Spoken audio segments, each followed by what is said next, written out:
I'm going live now, y'all.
If you're not gonna walk in, get out. If you ready, laying that wood and with that stick out. Hey, check it out with that stick out. Some men move different.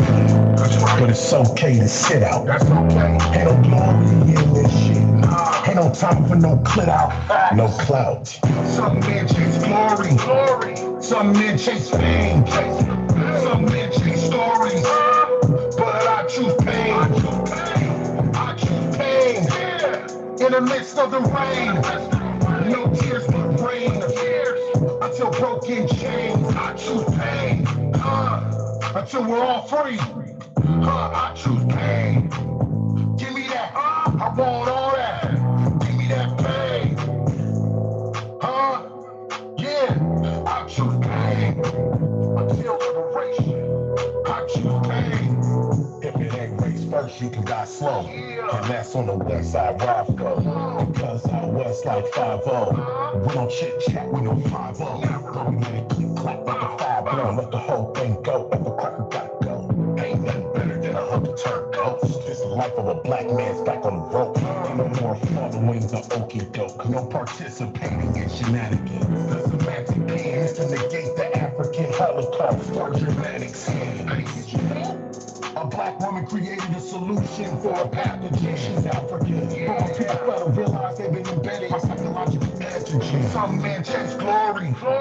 Some men chase fame. Some men chase stories. But I choose pain. I choose pain. In the midst of the rain. No tears but rain. Until broken chains. I choose pain. Until we're all free. I choose pain. Give me that. I want all that. Give me that pain. Peace. I choose pain. Until liberation. I choose pain. I choose pain. All right. Peace, motivation, liberation, and inspiration to the black people. Also, Black Power. Welcome back to Kofi Paisai TV. I am Kofi Paisai. I appreciate everyone for tuning in. Y'all in the chat, if y'all don't mind, could y'all please like and share the show? This is going to be another powerful discussion by the great panelists that we have on the panel. Um, Before we get into it, could everybody introduce themselves before we get in? Well, hold on before we even do that, man. Welcome to Kofi Paisai TV. So please subscribe to the channel now. So if you have subscribed, please go subscribe to the channel right now. I want everybody to, if they don't mind, to introduce yourself. It don't matter what order, just introduce yourself. Let the people know who you are. If you got any music out, let them know about your music. Where can they reach you to get your music and any up and coming project that you may have.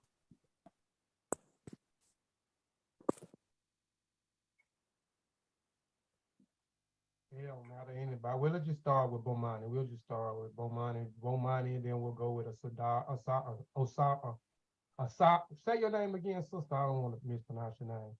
Osara. I'm sorry. It's Oshadara the Great. Sadara the Great. Then we'll go to Rocka. Then we'll go to Steve. We'll go to Rob. We'll go to Beachbody Crab, and whoever else is on the panel. I can't see anybody right now because their cameras are off. Brother Kofi, please let the Queen Oshadara go first. I insist the Queen go first, and I'll follow after her. No problem. That's you right.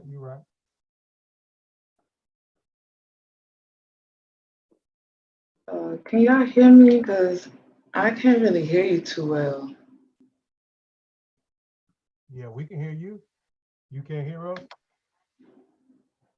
I mean, you're a little low, but I'll go ahead and introduce myself. Is that what you're asking me? Because I can't really hear you. I'm sorry. Yeah, is that just me?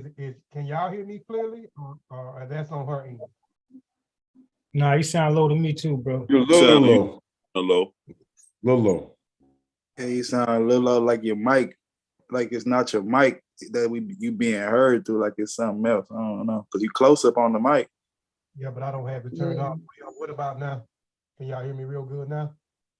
Okay, well, it was the levels on my mic. I be trying to tab it turned down where it won't be. But go ahead. Okay, well, yeah, I'm Oshadara the Great. I'm from Louisiana, but my tradition is Ifa. So I also go as Ifa Busayo, Ogun and Mimo Oshadara. I am Omo Ianifa, which is an Ifa priestess from the Yoruba tradition. And I just released a new single to my mixtape, Spiritual Trap, that I will be releasing soon. It's called Pull. You can listen to it on any streaming platform, Spotify, Apple Music, anywhere. And I also got some other music out too. So yeah, that's a little bit about me. Okay. Peace, Black Power. My name is Bomani Mayasa, aka Bomani UFG. I'm also the what's he said? The Black Woman is God guy on the panel. That's me. Coming out of Brooklyn, New York, currently in Toronto, Canada. Represent the Vanguard United Front, the co-founder of African Insurrection Music. I got a project releasing soon called Vengeance is a Bloody Blade. And you can find my music at www.ufasafo.com.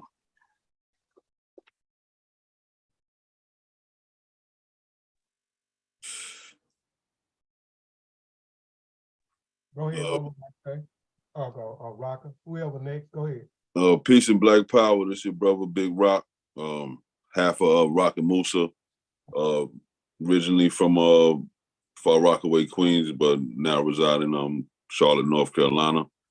You can find our music on all major streaming platforms. Revolutionary Black Gods, Volume G, The Gangsta LP. Previous mixtapes, you can find that on Audio Mac and Bandcamp. We streaming everywhere. We've been doing it music for the movement probably about the last 7 years now. And you know what I'm saying, with plenty of advice from the big brothers, Bomani and the United Front, so Tahir RBG as well. So, that's what we do. You know what I mean? Music for the movement, that's it. Okay. Go ahead, Oluwaseun.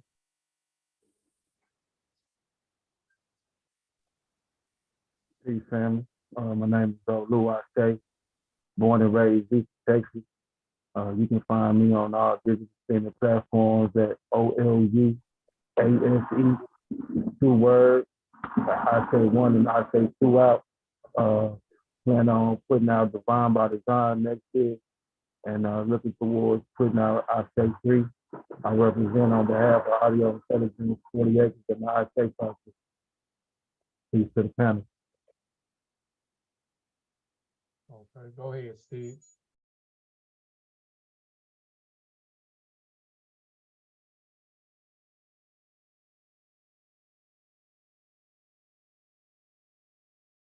You can go ahead, Six Stigalo. Yeah, I just kind of just go in order.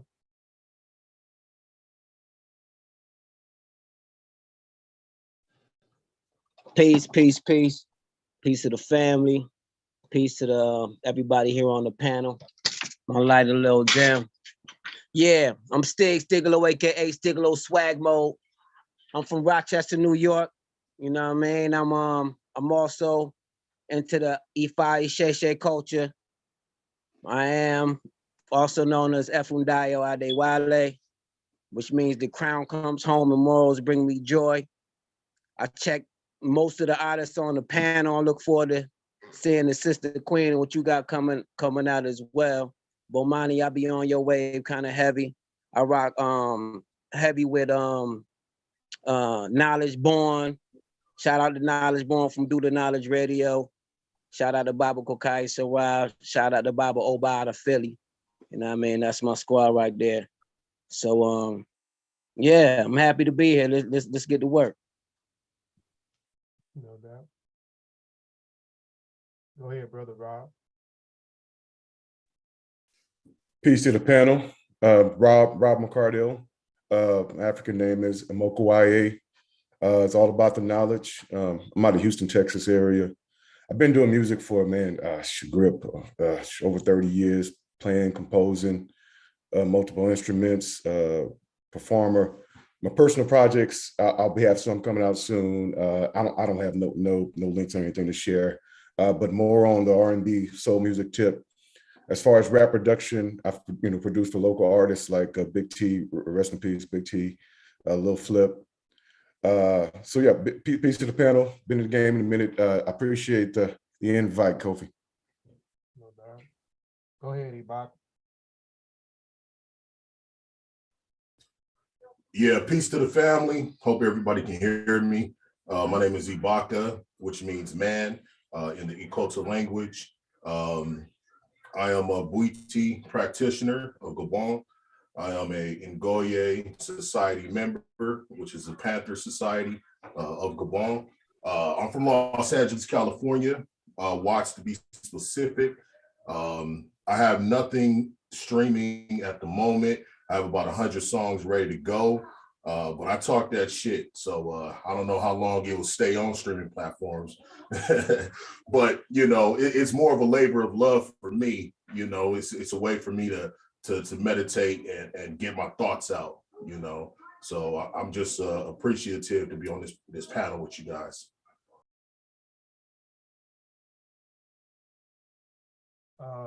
Jehudi.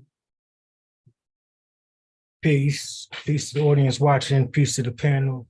I'm honored to even be on the panel with these artists up here that I definitely respect and love their art. So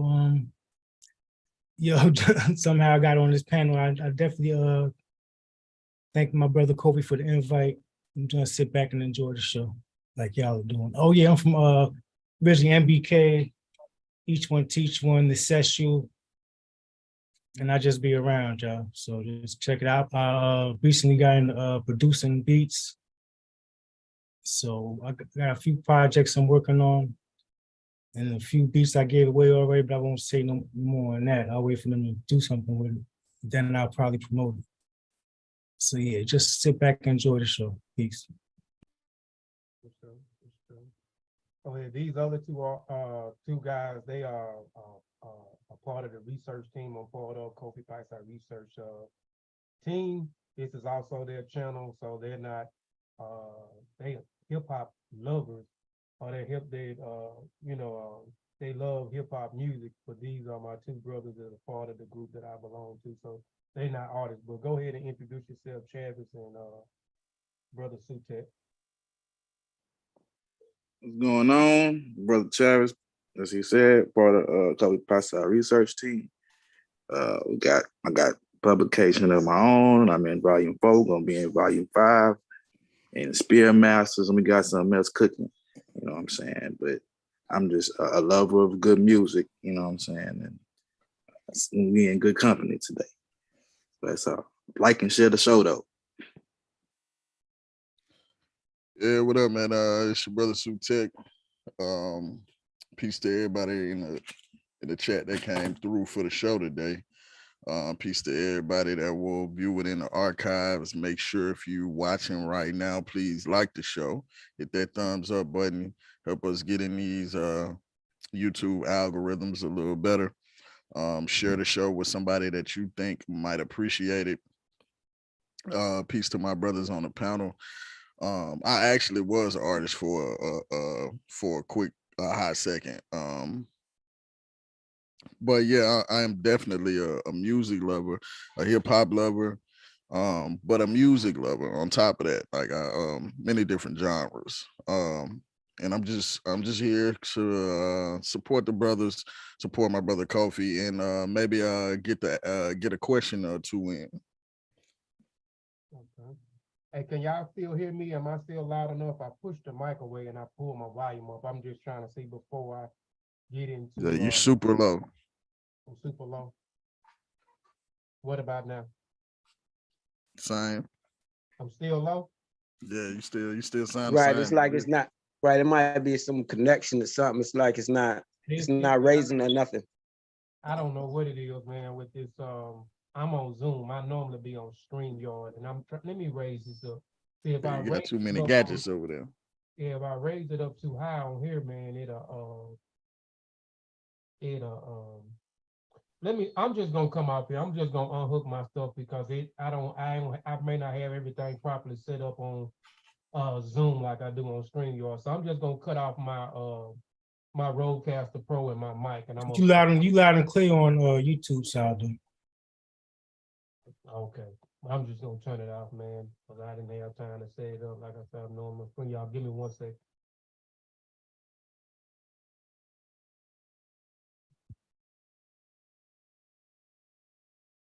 YouTube Saldo.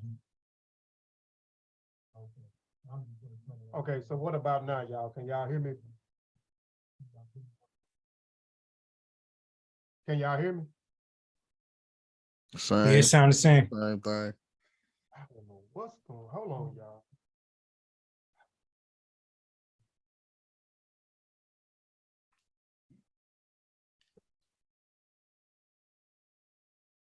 Can y'all hear me?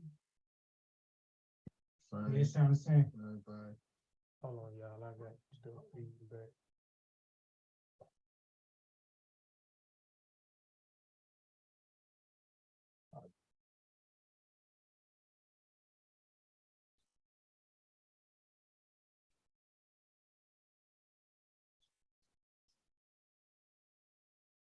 Okay, what about now?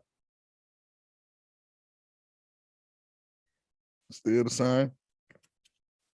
I'm still On YouTube, you coming in loud and clear though, like Jehudi said. All right, well, You just a little low on this end.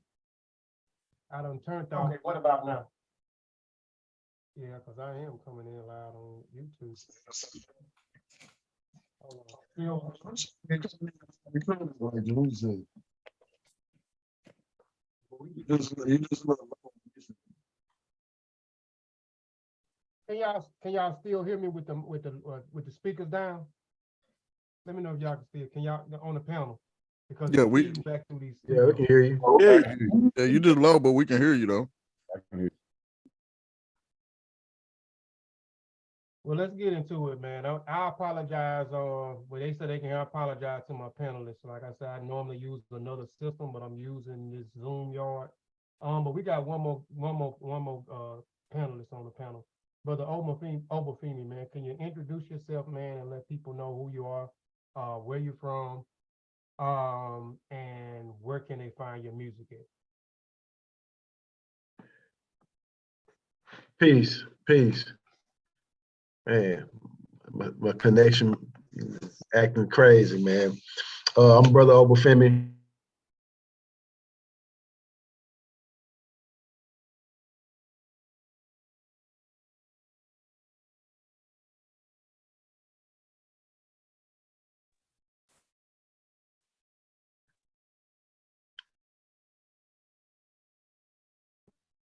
Can you hear me?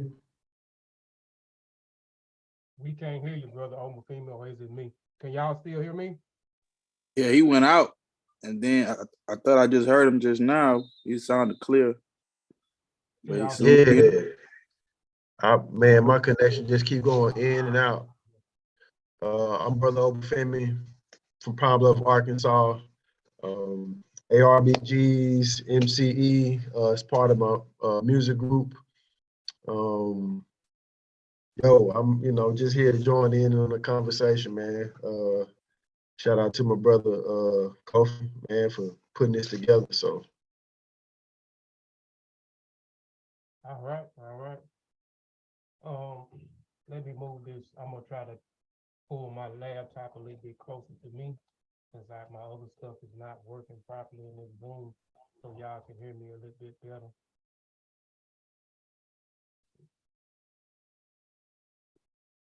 What about that, y'all? Can y'all hear me? yes. What is it? Is it louder? I think it's just in here because on YouTube you is clear. I got the phone playing right here and you sound clear. Well, I apologize to y'all that's in the on the panel for the volume being low. I should have just got in here a little bit early and messed with my sounds on the Zoom for my board, man. But what we're gonna do first is I'm gonna pull up let me share my screen real quick. And like I said, what we'll do is I'm gonna, just acknowledge a few of the fallen hip hop artists, and then I'll play this video. It's two videos.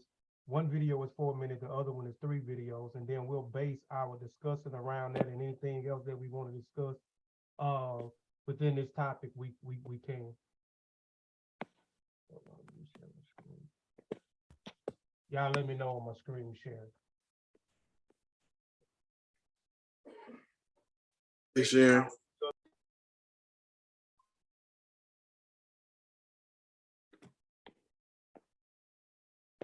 All right, so I'm gonna read off a list. It's a lot of people on this list. I'm not gonna read off everybody on this list, and I'm not gonna say RIP.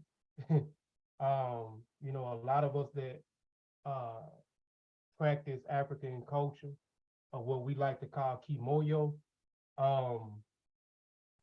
A lot of y'all, we understand that there's really no such thing as rest in peace in African traditions and African culture. We would believe in, once you transition to what some may say the ancestral realm of the Egungun, that you are still working. You are amongst the ancestors. That's if you are deemed the ancestor, if you become an ancestor through those different rites of passage. Some don't make it to be an ancestor. For those who make it to be an ancestor and transition into the ancestral realm, they are still here working on our behalf. So I won't say RIP to these artists, but I'll just name a few that people may know and a few that people may not know. But Dope Beat, who was a Montgomery rapper. I think Dope Beat was signed to T.I. Records, but this brother was killed in a shooting. Jacka, who is from Oakland, California, he was killed in a shooting. Chink Drugs was also killed in a shooting. He's from New York City. Bankroll Fest, who's also Atlanta hip hop artist, he was killed in a New York. Not New York, but he was killed in a shooting. Who else? Nipsey Hussle, we know about the late Nipsey Hussle. Followed by pound. Otherwise, just press pound to continue. Can someone mute their mic? Please enter the meeting password. Nipsey Hussle, Pop Smoke was also killed in a shooting invasion. Mo3, a recent rapper who was slain in a shooting on the highway. He's from Dallas, Texas. Young Dolph, Draco the Ruler, he's from Los Angeles, an underground rapper. He was the only one on this list that wasn't killed in a shooting. He was killed in a stabbing. Trouble, who's also Atlanta, Georgia rapper, he was killed in a shooting / home invasion. Young Bogalusa, Louisiana rapper J.D. Youngin, who was recently also killed. He was killed in a shooting. PNB Rock, who was also killed this year in a shooting in Los Angeles, California. But I believe PNB Rock is from Philly. Takeoff is another rapper who was also shot in Houston, Texas, about a week ago, man. So I just wanted to run down a couple of the artists, which you can go back on here. I'll put this in the chat so you can go and look at this list. But it's a tons of hip hop artists from 1987 all the way up to 2020 who has been either shot and killed or who has been stabbed to death. So I'm gonna play this video and then we'll get into discussion. Like I said, I wanted to kind of base the discussion around what this video I kind of clipped and pieced together. Y'all give me 1 second to pull it up. And we'll listen to this video and like I said, if y'all want to take some notes, take some notes. But if y'all can't hold yourself and y'all want to speak, y'all just let me know and I'll pause the video and we can kind of talk between the video. But I kind of want to kind of get through the video and then we kind of build discussion. But you know, I know, and I don't agree with everything that these individuals are saying in this video. Some things I totally agree with. Some of these things they saying, whether they white, purple, green, blue, yellow, or etc. So this first guy will listen to this video, which is about four minutes, and then it's another video that are followed by another record executive who's no longer a record exec. But let's listen to what they got to say.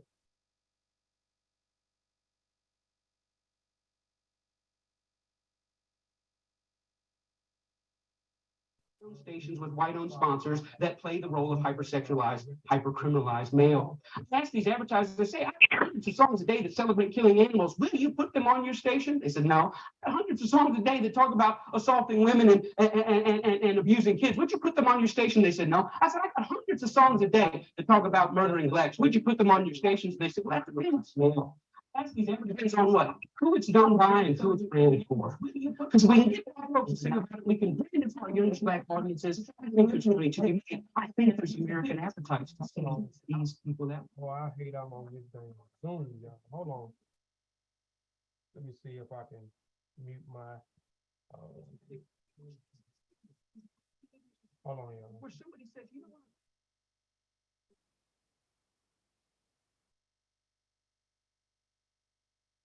All right. In the audience that go, I'm gonna start it over. As long as it's black guys, because I think there's money to be made. I think there's American appetites to see these people that way. I said, how can you say that? They said, well, look, it's what these artists know. It's what they, black people, create. It's matter of fact, our surveys say it's what they want to hear, which speaks of a sickness. How do we live in a society where somebody says, you know what, I'm inspired to write a song that celebrates murdering another person. And then a person says, I'd like to put that on my station. Another person said, I'd like to pay for it. And there's people out here in the audience that go, I'd love to hear it, as long as it's black guys. Because even white people buy rap music, buy this type of stuff, because we know that when we want to hear about killing each other, we know who to turn to for that type of inspiration. We call it our music. We say we own it. White people buy more rap than black people. Yeah, but we're very careful to turn it down at the stoplight when other black people are there. Why? Because we know we're just pretending. For them, it's more authentic and real. I always ask the companies, what about your name? What about your brand? What about your value? And the largest radio company in the world said this: it's okay that we only have drug dealers on our black youth stations. We only have murders on our black youth stations. We support black charities. We give out water at the Martin Luther King parade. I think we've got it covered. We bought them off. Now, people get upset, the smartest guys in the room again. You're talking about censorship. I don't believe that. I believe in free art. Make whatever you want. I believe you should make music about anti-Semitism. I believe you should make music about killing dogs. I believe in this country you should make music about bashing homosexuals and driving them behind trucks. I believe you should make music about stringing people up on trees. I believe you should make music about killing whitey. I believe you should make all that music. But I also believe that in the mainstream marketplace, people should hesitate associating their name with certain content. You know, there's certain stuff you can't buy at the store. Certain stuff you can't get on iTunes because their brand doesn't want it. But if you want to hear black people celebrating killing black people, they got thousands and thousands and thousands of those things to sell you. I don't think it's about censorship. I think it's about American cultural hypocrisy. Because here's the truth, these black entertainers, they can't sing just about anything. There's some stuff that'll get them fired, and they get dropped, and they get fired, and they get slapped on the wrist, and they get disciplined all the time. Why? Because sometimes they step over the bounds. A very famous case is what happened with Rick Ross. Rick Ross is the Mammy Two Shoes, one of the many Mammy Two Shoes of our day. He's a black entertainer in a world carved out for him, and a role carved out for him by white entertainment companies. And one day he talked about, in the middle of a song that celebrated dealing drugs and killing blacks, he made a reference to date rape. And when he made that reference to date rape, that set social media on fire. That got 100,000 petitions in 24 hours. Hey, buddy, date rape is no joke. That had white people standing outside of Reebok in New York. Better take this seriously. We're tired of a rape culture in America. One line in one song moved the masses. And you know what Reebok did? Did they stand by him and say, hey, we believe in freedom of speech. We believe in freedom of expression. It's just a song. Calm down. No, they fired his tail on the spot. The president came out and said, this goes against our high standards. He's gone against the values of our brand. Shame on Rick Ross. We're disappointed. He doesn't know how serious date rape is. When I saw that, I thought, wow, how convenient. Isn't that amazing? But here's what really happened. It's not their brand. It's not their values. Rick Ross went off script. He was hired to get black customers, and they think that black customers go with black bait. And in America, black bait is the hyper-criminalized, hypersexualized portrayal of black people. And as long as he had sung about that, the stuff that got him hired, he still have a job at Reebok. But when he touched other sensitivities that affect us, he lost his job. See, the truth is, it's not they that need to change. It's we that need to change. We created the lies. We created them for our profit. We own the companies. We own the record labels. We own the advertisers, and we keep putting it out. And it's this that's got to change. I thought about it. You know what? I wonder if White Mike could get anybody's attention on this. So I stood outside of a Walmart.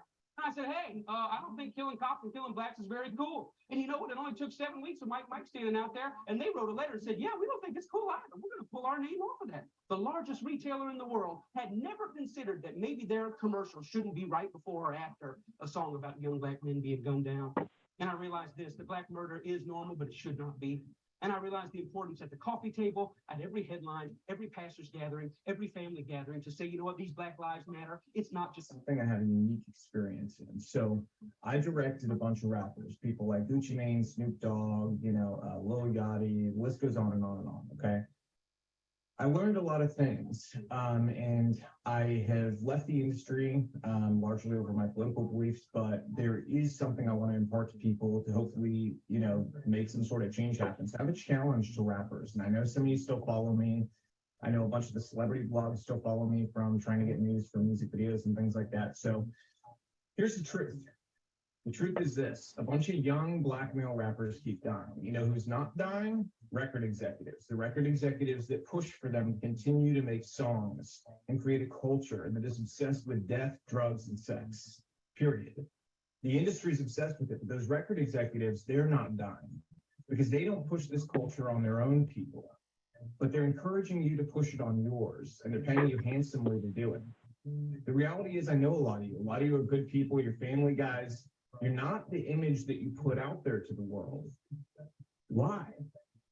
Why don't you be the example? Stand up. I challenge you. Be the example. Make music about the culture you want to see.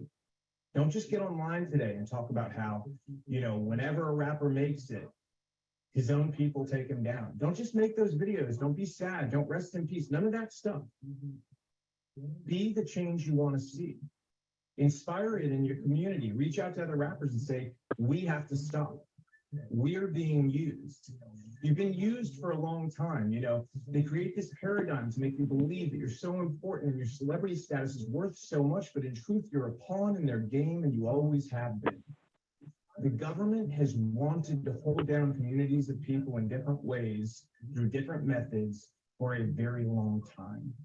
Their method in the Black community has been to use entertainment to create a culture obsessed with death, drugs, sex, and money, so that they could create a false paradigm of what happiness and what success really was.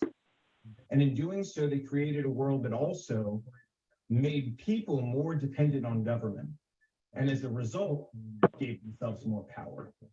The record executives that push you to do this, to go and continue to profit off the backs of your work, they're in cahoots with the elite. They're in cahoots with the government. They want you to think you're important, but in truth, you're just doing their dirty work for them, so stop. They've empowered you in ways that are real, You have an audience, you have platforms, you have the ability to make change. So go against the grain together. They're more afraid of you all together standing up and creating a new culture that's built around family, faith, freedom, doing the right thing, valuing life, than they are of anything else. So I challenge you, use your power to do the right things. If you continue to do the same thing you've done, more rappers like this are going to die. How many have to die before you change the culture? And let me tell you something else. There's a reason the record labels pay us more to do rap videos. They don't tell you that, do they? Do they tell you that they pay us more to do your videos? Because they do. They do it because they know it's more dangerous. They do it because they know it's more difficult. And they do it because, frankly, there's a lot of money laundering involved. Those labels wash a bunch of money through. We don't do it, but we know the labels are doing it 100%. Okay, they're then taking the money off the top end, and you see on your royalty check, oh, they spent 150,000 on this video. Did they? Because we didn't see 150,000. Okay, and to who? Their friend's company? A lot of times that's the case. Same thing with insurance companies. They charge us more to insure your videos. And it's because they know the culture that's been created. They know that the only possibility of a music video being shot up is on a rap video. And that's the truth. So change the culture. You have the power. Your people deserve it. You guys. All right, that was the video. Again, too, I want to apologize again. Everybody knows that, you know, I believe in my production being top quality. That's why I have all this equipment, but I'm apologizing again. I use another program in Zoom. I use the Zoom program so I can allow more than people. And the quality for me is not my standard that I normally have. So again, I apologize to the listener artists and I apologize to the people on the panel. I'm gonna play, and let me do this. I'm gonna play Baba Amin's address, and then we'll open up the discussion for the panel. Anything that y'all want to discuss, we can discuss, but let's kind of talk about some of the things that the first guy kind of talked about, and who owning a lot of these industries. And let's talk about some of the things that this other guy again. Like I said, I agree with some of the things that both of them are saying, and you know, but I don't agree with everything that these guys are saying. But let me play Baba Amin's address, which is 2 minutes, because he wanted to make it, and it kind of goes like right with this. Let me go there.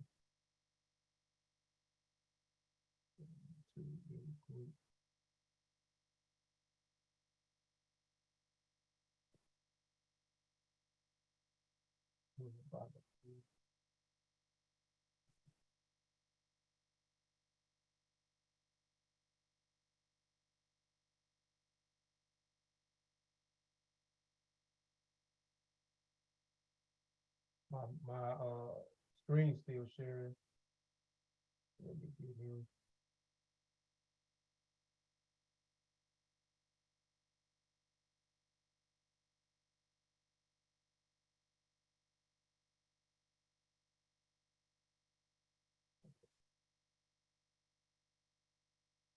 And I just clicked on it, won't let me. We'll come back to Baba Amin because I really want to pay his thing. I told him I was going to play him, but let's just open up the discussion on the panel, man. Anybody want to start the discussion out? You know, let's talk about the first guy. He mentioned a while ago, in the beginning of the thing, some of these record executives and some of these hip hop industries, and you know, certain things that they're not gonna, there's certain things that they're not gonna play, you know, or they're not gonna condone on their own platforms, but they are condoning the destruction of Black people. They are condoning drug uses in hip hop. They're condoning us killing each other. So you know, I think that was something kind of deep, man. Can you know, somebody just started the conversation out, you know, just talking about first, man, who own you? Y'all know who own these industries? I know we kind of talked about this before on a previous show, man. But can some of you guys, man, talk about who own a lot of these industries when we talk about a Warner Brother, when we talk about an Interscope, when we're talking about a Capitol record, when we're talking about E1 Records, who are owning some of these music industries?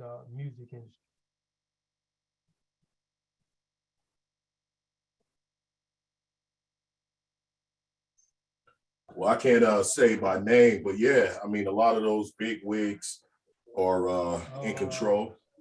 What about man? I hate I have to call it. What about you, Bum Money? What's your thoughts on that? Can y'all still hear me? Yeah, we hear you, brother. I mean, I think the brother Ibaka. Who can you hear me? Can y'all hear him? Because I can't hear him. Yeah, we will. Hold on, y'all. It's me. Go ahead, Bomani. Go ahead. I turned my Rodecaster Pro back on. That may be why I couldn't hear what you were saying. No, the brother Ibaka was making a point. Let's let the brother finish making his point. Okay, go ahead. Yeah, much appreciated. Yeah, I mean, a lot of the big wigs, that we know, you named them, Warner Brothers, all that, I think the issue, to speak on the point of the first clip, where the guy was talking about, basically the hypocrisy, within the record industry, and how you're able to defame, one particular set of people.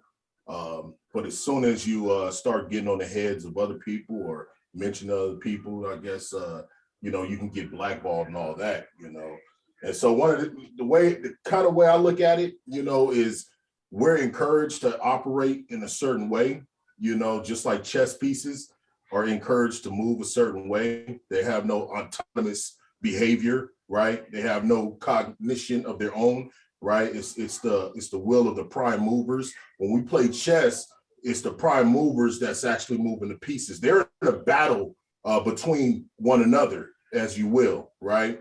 But they're not the ones making the decisions, the tactical decisions, right? They're not the ones wiping each other out, capturing one another, right? So I think the onus is on these big labels, and this is why I do what I do, right? This is why I talk the way I talk. I convey the message that I convey in the manner that I do, because I feel it is important to bring about balance, right? The concept of Mayat, balance. That's what's needed, because it right now it's everything is asymmetrical, right? We have been desensitized, at the deaths of our brothers and sisters. We're desensitized when we see Black on the ground, bodies getting beat up in the club and all that. But for some reason, nobody else is getting touched or being highlighted. There's a lot of Peckerwoods out here. You know what I mean? There's a lot of Peckerwoods, getting in shootouts in Redland, California, Fontana, California, Rancho Cucamonga, California, and so on and so forth, right? Fontana, Rancho Cucamonga, that was Ku Klux Klan territory. Now they all in the mountains, Big Bear, Arrowhead Mountains, and so on and so forth. They getting down with each other every day, but it's not highlighted. So again, it's the onus of the prime movers that's bringing out this information, so we can be aware of it or not. So one of the things also too about the second clip, talking about how these executives are unharmed, right? I kind of look at it from the perspective of who is going to be in charge of dispensing the information, right? Who is going to tip the scale in their favor, right? Who is going to be willing to put their life on the line to make sure that the children of the future is going to be able to operate how they want to operate? And I think that's just going to be us, Hearing white people talk about this, it's cool, but I think discussions like this is needed. So I yield the floor at the moment.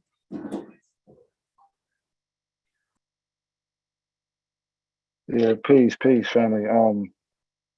Once again, Kofi, thank you for the invite, man. But the same group of people who control the music industry is the same group of people who understand firsthand the power of propaganda, right? In Germany, one of the weapons used against these people who identify themselves as Jews, propaganda was one of the weapons used against them that ended up putting them in that position that they ended up in. So therefore, as a response to that, they now control all forms of media and propaganda. And they understand firsthand it's how you utilize it and its destructive nature of it when utilized in a certain way.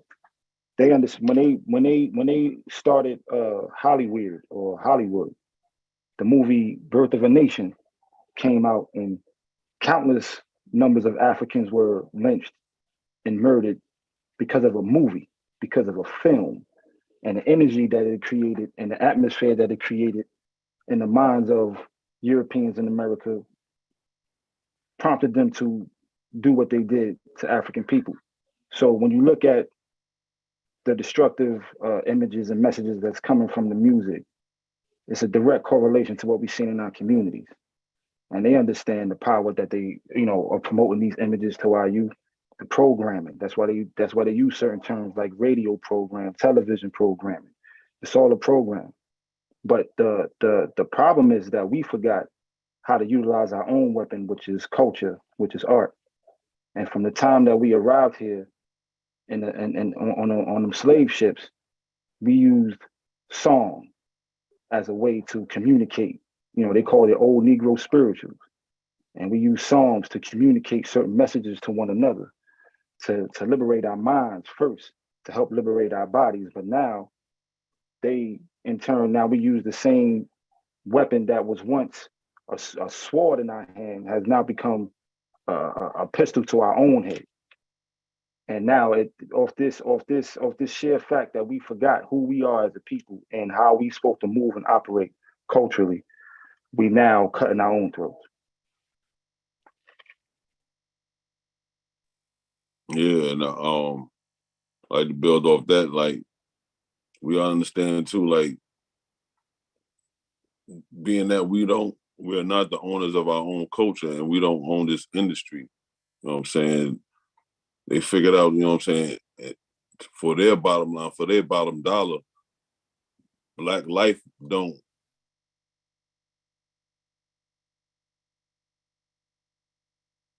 You know what I'm saying? They don't support their bottom line, they don't stand on top. You know what I'm saying?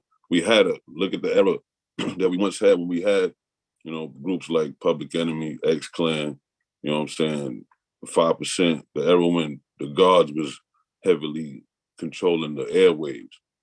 You know what I'm saying? We had a lot of people that got knowledge of self and got better with life.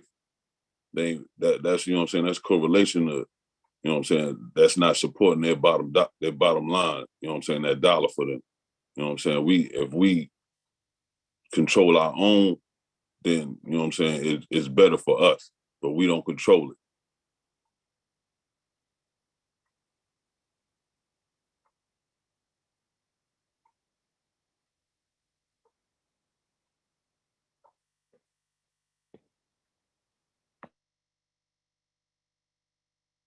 Can't hear you, brother. We can't hear you, brother. We can't hear you.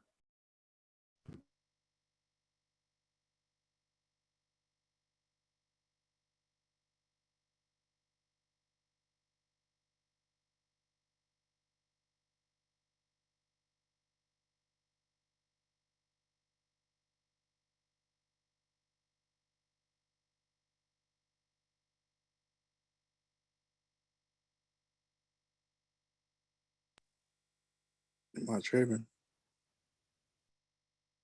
We can't hear.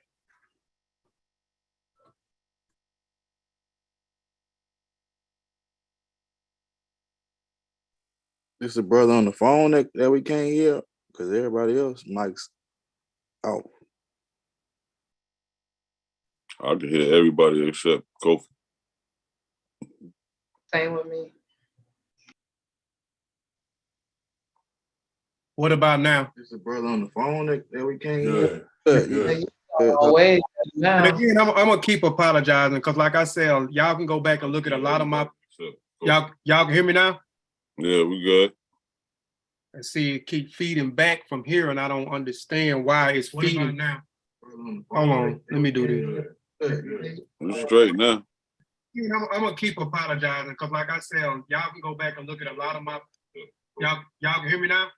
Yeah, we good. See it keep feeding back from here, and I don't understand why it's feeding now. Hold on, let me do this. We straight now. I'm gonna keep apologizing. What's that playing off for, Kofi? I'm on my laptop, but I got my speaker. Let me see if I do this, man. Y'all can hear me. You good. You good. We can hear you. Oh, Yeah. okay.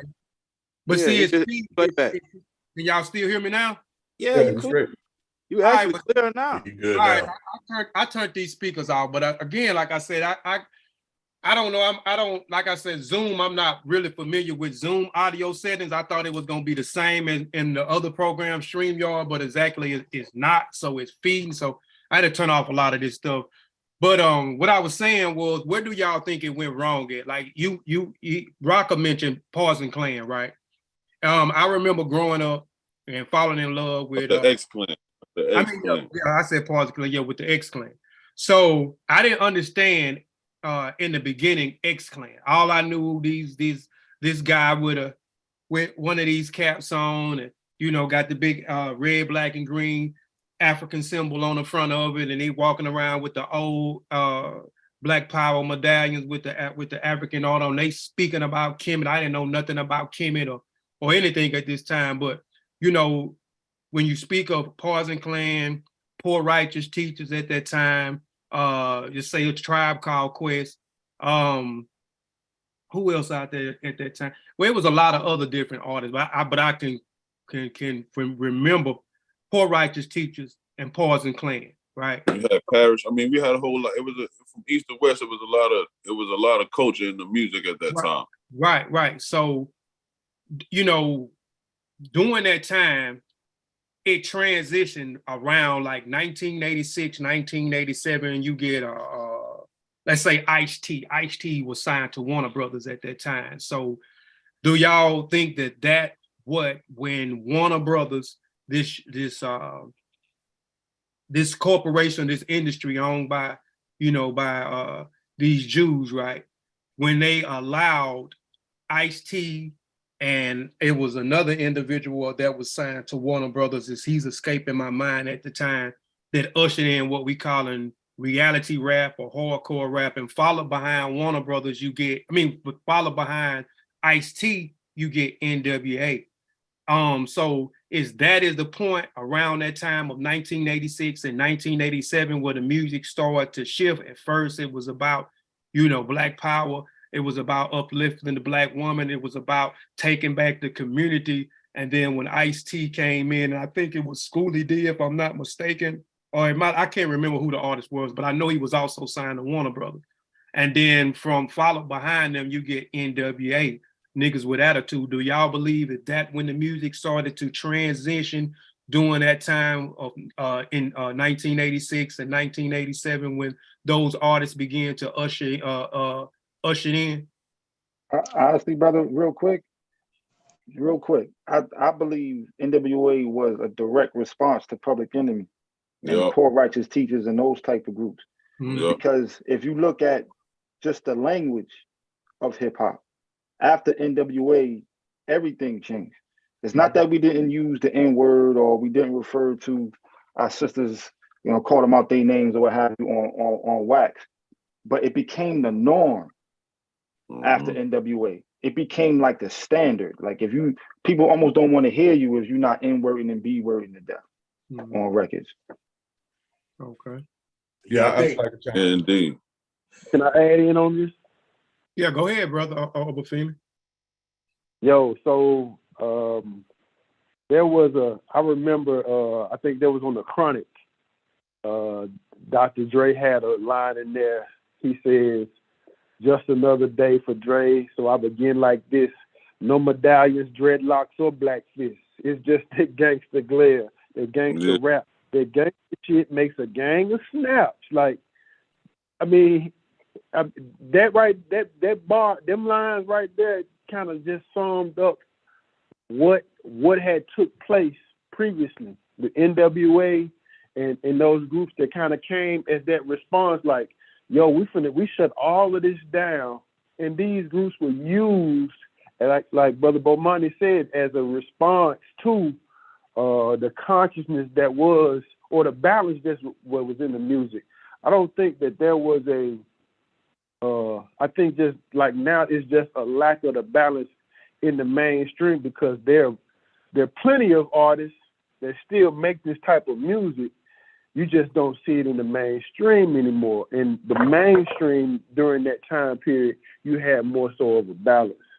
But yeah, that line by Dr. Dre just kind of really summed it up, how they pushed the consciousness, the knowledge out of, the pillars of what people call the pillars of hip hop, the fashion, the break dancing and all of that, the knowledge aspect. When they closed the door on that part, the foolishness just turned up. So I just wanted to add that. I think that's a great observation, right? And I'm from Los Angeles, right? So I think there's one element that's missing, right? Like, number one, like the dope culture in Los Angeles, was very monetary driven, right? The allure to make fast money, right, was just it gave you a greater high than the crack they were selling, right? But I think, yes, it was a response, right, to conscious rap, but it was a response because of the lack of seeing any productivity within conscious rap, right? And I'm just being honest. Out here in the West Coast, it's very revolutionary, right? Meaning it's very hands-on, right? It's a lot of bloodshed. Like that's our concept of revolution, right? This is why, again, I was telling Brother Kofi, I think it was on another show, but we was talking about, the East Coast, they call themselves conscious, right? Conscious brothers. In California, we say revolutionary gangsters, right? So you talk to all the OGs in the pen, whether it's San Quentin, Delano, all of that, right? They call themselves revolutionary gangsters. So it's a certain mentality, right, that says, hey, there needs to be a level of physicality. Now, when a lot of the conscious brothers on the East Coast were rapping and they had great music, but it wasn't up to the standard of what we would consider consciousness to be, right? And then, they would say it's soft or whatever the case is. You know what I mean? It's not, it doesn't speak to the man or the masculine energy in me. You know what I mean? Like if we getting lynched, I don't want to protest. I don't want to, walk miles and get water hoses put on me. I don't want to see my women's breasts getting ripped off by dogs' teeth and all that. You know what I mean? What are we going to do? We're going to get active. You know what I'm saying? And so it was just a response. So it's the two. It's the dope culture, right? And then it's the lack of infrastructure within the conscious community, right? Because it was kind of a free for all, because everybody's trying to find their legs. You find out who you are as a Black person, as a Black being, right? And you're doing everything you can to cultivate who you are, right? So you're getting into different prayer styles, you're getting into different esoteric teachings, right? You're getting into all types of philosophies, right? But the practicality was lost. And so brothers in LA, specifically in Los Angeles County, they're like, if we're not going to be practical, because I got to feed my family, right? I got to feed my children. You know what I mean? My grandma on dialysis. I got to make sure she good, and so on and so forth. How is all of this positivity talk going to help put food on my plate? I got a newborn, right? And so they delve deeper into, the degradation, by selling drugs, getting locked up, 3 strikes laws, and so on and so forth. So gangster culture did disrupt the flow of conscious thinking and conscious cultural expression, but it comes from somewhere. So we have to address you know, the source and the origin of why gangster rap actually came about. Yeah, no, I think that's a great point. I agree with everything everybody said. But I'd like to add on, I think it's a three-headed monster because you brought out two aspects of it, right? It's the response to the conscious community, and then the appeal to action, right? I mean, if you look at gangster rap, I think it embodies the anger, the discontentment, but commercially, it was more valuable than conscious rap. Because not only are we in the Black community going to consume it, but guess who else is going to consume it? You know, the white kids going through their rebellious phase, and they can, you know, associate themselves with the anger and the really the response to power, because that's what gangster rap was. You know, fuck the police. That's a response to power. So that was commercially viable. That sold more than conscious rap. And so I think all of those things combined made gangster rap contributed to the rise of gangster rap music and the demise of more conscious music on a commercial level. So, Brother Rob, what you're saying, I agree with you 100%, right? Because you're bringing in that element of, if you're going to, and this is how the executives are thinking. This is the prime mover of the chess, you know, of the chess pieces, right? You're thinking if the chess pieces are going to be angry, because they're going to be angry, right? Then you have to direct that anger that benefits you, right? And so there's only a certain amount of moves on the chessboard, right? But it has to be in favor of the chess player, right? And so these kids are like, okay, yeah, Black people out here, they angry, they upset, they want to do something, they want to knock shit down, but I'm going to make sure, right, it doesn't hurt my bottom line.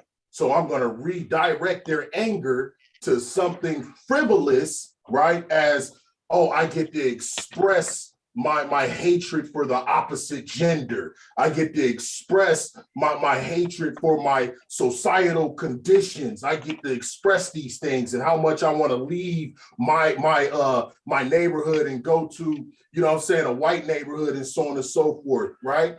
Redirect it instead of actually conquering and taking over, you know what I mean, these conceptual, you know what I mean, godlike figures. So yeah, that makes a lot of sense. Go ahead, Stigalo, you had something you wanted to add. Okay, no question. Peace to everybody. So first, I used to get a lot of flack for a comment I made, I make it still to this day, on how NWA was the worst thing that happened to hip hop. We're still cleaning up, it's a nuclear bomb that hit the hip hop community when they dropped, and we're still cleaning up the nuclear waste to this day. It spread to our fools, our children, and all, just in our whole community. And we see the damage and destruction that has still been going on from that era on. So the thing is, being conscious and aware and revolutionary to recognize the game that they're playing, the position that they're playing on how our music has been warred upon. We're being warred upon, and music is a tool that's being used against us, and it's been used to attack us before NWA. So some history when I was looking at, they were attacking our spirituality. They are attacking our center being, because we, like Brother Bomani said, Negro spirituals. So when I was looking up some history, Warner Brothers, who ended up signing NWA, is also used to be Capitol Records. Capitol Records signed the first gospel group, pushing Christianity, just the whole spiritual of European culture through music. Before NWA and violence, they were also attacking our spirituality, the same Warner Brothers, Capitol Records formula. So it's not something new that they use with NWA and these other groups. It's something that they've been already formulated. So while we're listening, they're performing alchemy on the people. They're really playing with tones They're really playing with it's a psychological warfare that's affecting the community. And I'm sure a bunch of you are aware of the meeting that they had before they pushed NWA, and a bunch of the Ice-T's and so many other people that came during that era to fill prisons up. And it worked. It worked like a charm to keep it thorough, because we are old enough all aware. We saw the transition in hip hop. We saw the effect of it. We lived it. We liked it. I'm not gonna front. I was rocking the NWA. Hey man, I was turned up off of it too. So I'm aware of the effects it had. You know what I mean? Me and my crew was running around, bumping it, doing all kind of negative bull. Keep it a stack with you. You know what I'm saying? So for me, the question is, after we identify, so now that we identify the game they were playing, that they're playing, and we all make music that fights against what the agenda, what can we do? What haven't we done? And what are the things to do to push our agenda? Because we are the force to fight back. See what I'm saying? Other people, I'm not saying nobody else in the world, you know what I'm saying? It's these like-minded individuals like ourselves, right? Who are taking the time and still pinning what we can and coming up with formulas, antidotes, ways to feed our children, so on and so forth, this mental food, so that we can clean up some of this nuclear waste that's been left behind by groups like by this industry, not just NWA, by the industry that drop these nuclear bombs in our neighborhoods across America. Go ahead, Ibaka. Go ahead, Ibaka. Hold on. Let's let it loud. Who was that, Chavis? Who was that? Luke. Oh yeah, go ahead, Alu. Pardon me, brother. I feel like everybody made valid points. And I think Stiggs and I have a similar outlook on the origin point, like it stems before the 80s. Like mine, so I was born in 86. So the real shifts and changes in hip hop, I wasn't around to see. But as a hip hop historian, I'm able to go back and dig into these things and look at things that other people may not see and grasp something different from it. And when I came across this article about the Kerner report, and the Kerner Commission, and speaking on how these people were doing, they basically were doing tests on our people and running data analysis on our people, or data analysis, and looking at the ages where people were primed, specifically young Black men, would be primed to be the ones that were what they call riot starters, being the ones to lead the forefront, and they're tired of their conditions. They're looking at the way things are being shaped and formatted in their neighborhood, and they're acting out against it, and they're organizing themselves, and they're being empowered by revolutionary outlook. So in order to curtail that, you have things like when Capitol Records becomes Warner Records, then Warner Records ends up signing NWA and then signing Ice-T and shifting the direction of where they want to see attention. And then when you look at our culture and you see, like one of the brothers pointed out, how consciousness isn't really profitable. And when you look at gangster rap, it embodies the image of what these same conscious artists will see in their neighborhood. So on one end, the music sound, it isn't realistic in comparison to what I see. In my headphones, I got De La Soul and the Tribe Called Quest, and I got Brand Newbie, but I'm looking at NWA, I'm looking at Ice-T, I'm looking at the Ghetto Boys. So being able to have something that matches that imagery, but then like to go back to the origin point. If I create these conditions and then have you talk about these conditions, it's like a back and forth. It's a tennis match between the art and the reality. Let me just add on to look what else they did to us too. Look at the timeline. Look what they hit us with. To veggie back off what you're saying, imagery. They gave us Boys in the Hood right after that. So not only with the hip hop NWA, right? Right after that, they gave us Boys in the Hood and made us think this is what West Coast culture life is like, right? Over here on the East, our vision of West Coast was drive-bys, you know what I'm saying? just gangs and drive-bys to the point Vietnam. You know what I mean? It probably ain't as loud as we imagine it, you know what I'm saying? But that's the psychological effect that the music, along with the visuals of Boys in the Hood, Men's Society, and these major movies that it did to the Black community to go along with the music, to make it not only believable, now we're not only watching it, we're starting to play out these parts and positions which they were aware of, which was going to fill the prisons, and so on and so forth. Most definitely. Even with the Black Panther Party and the political organization, when you look at the effects that Black exploitation had on the Black community, where I'm going to take your focus off of the freedom fighter and make you focus on the pimp or the prostitute or the drug dealer, and then you see those same images and archetypes transferred over to rap, where you get the pimp and the prostitute and the gangster and the drug dealer. It's the same thing, just in a different format. And the crackhead now, because they glorifying being a crackhead. Now I'm not, the drug culture. So now we ushered in this new drug culture. So, at first it was, we glorify the drug dealer in our neighborhood. We see this on an everyday basis, where we see people in our neighborhood riding around in fancy cars and pocket full of, pulling up with pocket full of money. So we seen this firsthand, and then when they started to translate through the music, we began to, we started to glorify this even more. But now, and the drug dealer became the hero. Now now it's no longer the drug dealer is the hero. It is the drug addict, which now is the hero. So now it's a new, these different transitions that you talk about. So now it went through these different phases. So now we get into the drug culture. And now you starting to see, not only that we still, it's another level of destruction. First, we went to disrespecting our women, to killing each other in the verse, to, it translating, or we seeing those things that's happening on in the street. Or we being inspired or encouraged by this art that these artists are painting, and now we reacting this out in reality.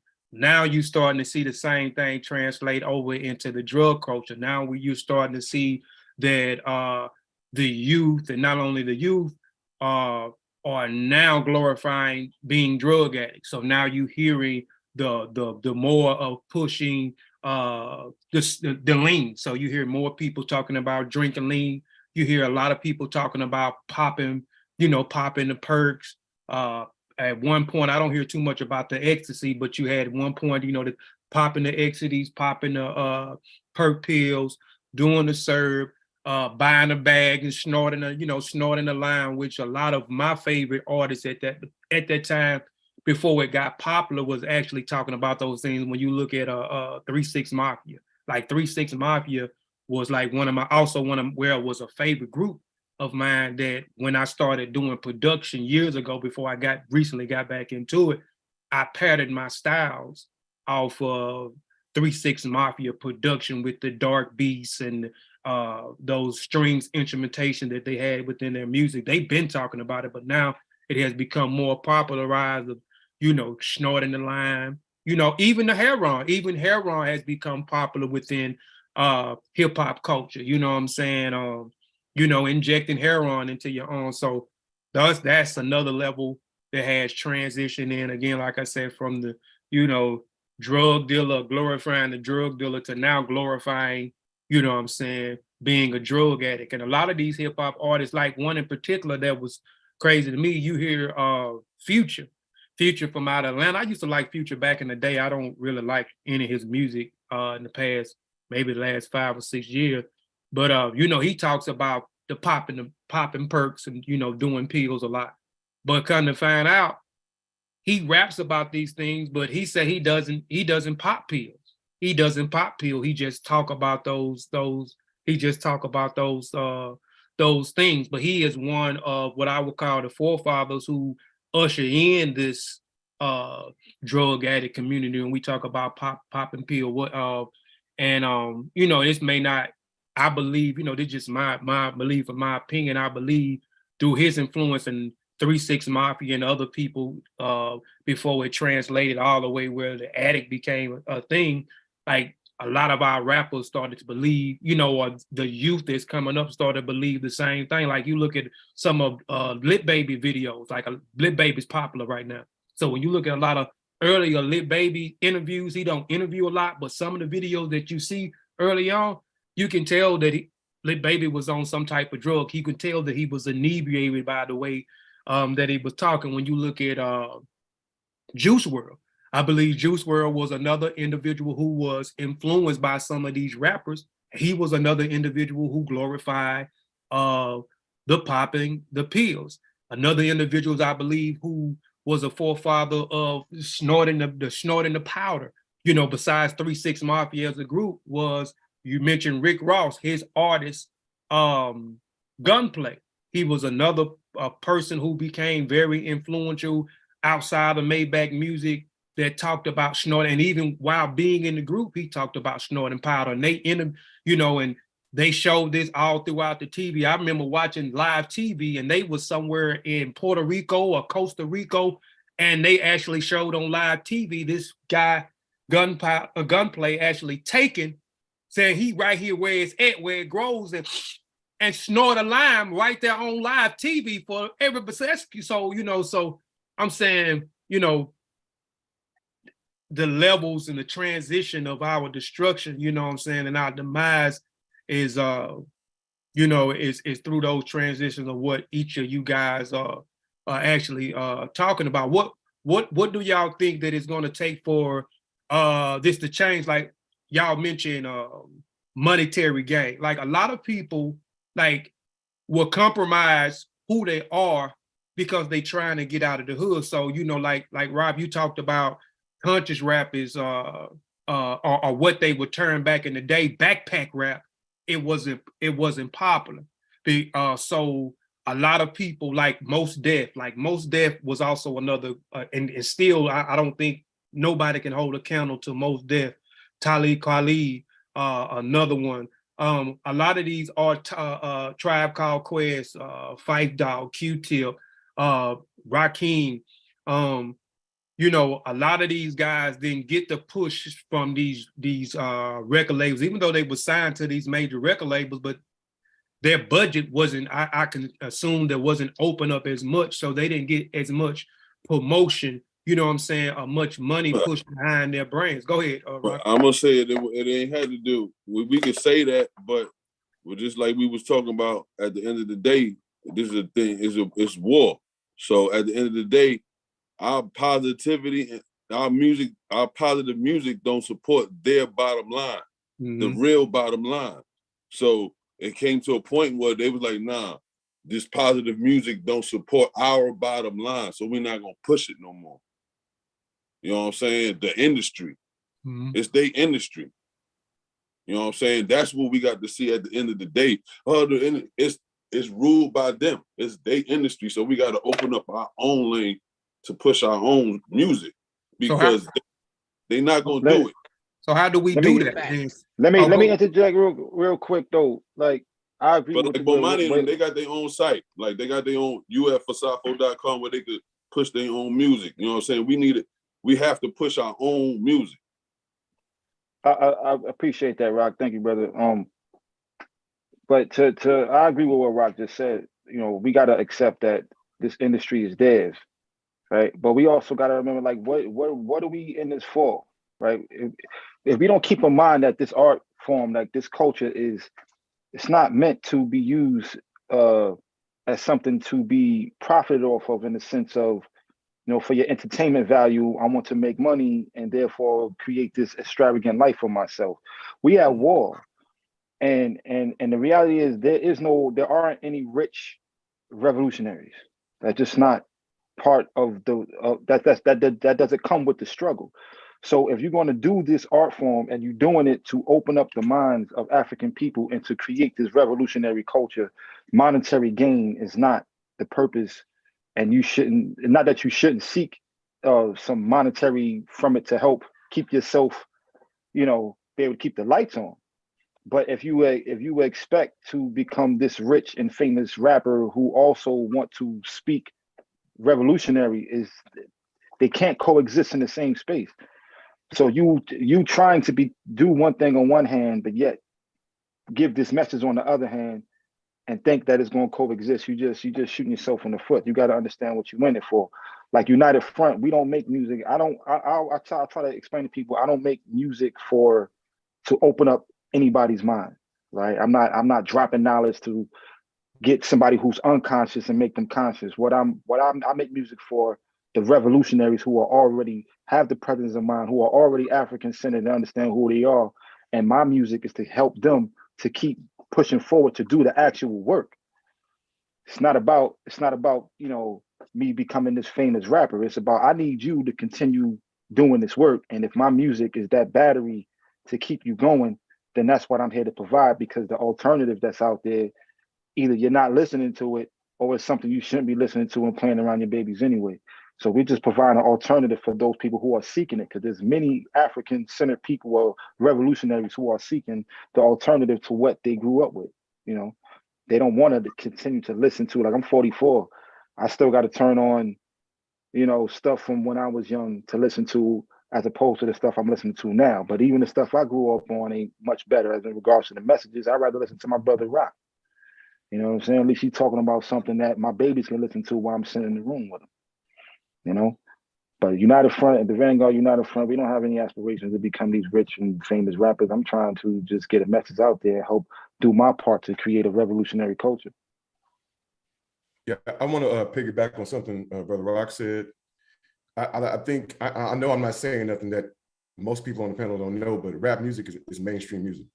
Like, the most consumed albums is rap, 21%. The most diverse, most diverse genre in terms of listener, rap. So, so the battle is twofold, because we no longer own that aspect of the culture, right? This mainstream has taken over it. They're marketing it worldwide. Music is $170 billion boon to the U.S. domestic product. And if rap music consumption is 21%, that's like 30-something billion a year that they're profiting off of rap music.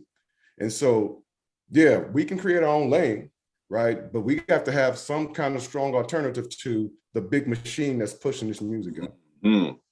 That's the issue. The number one, Brother Kofi, Brother Kofi mentioned Juice WRLD, #1 digital sales last week. Juice WRLD, In My Mind, song about self-medicated.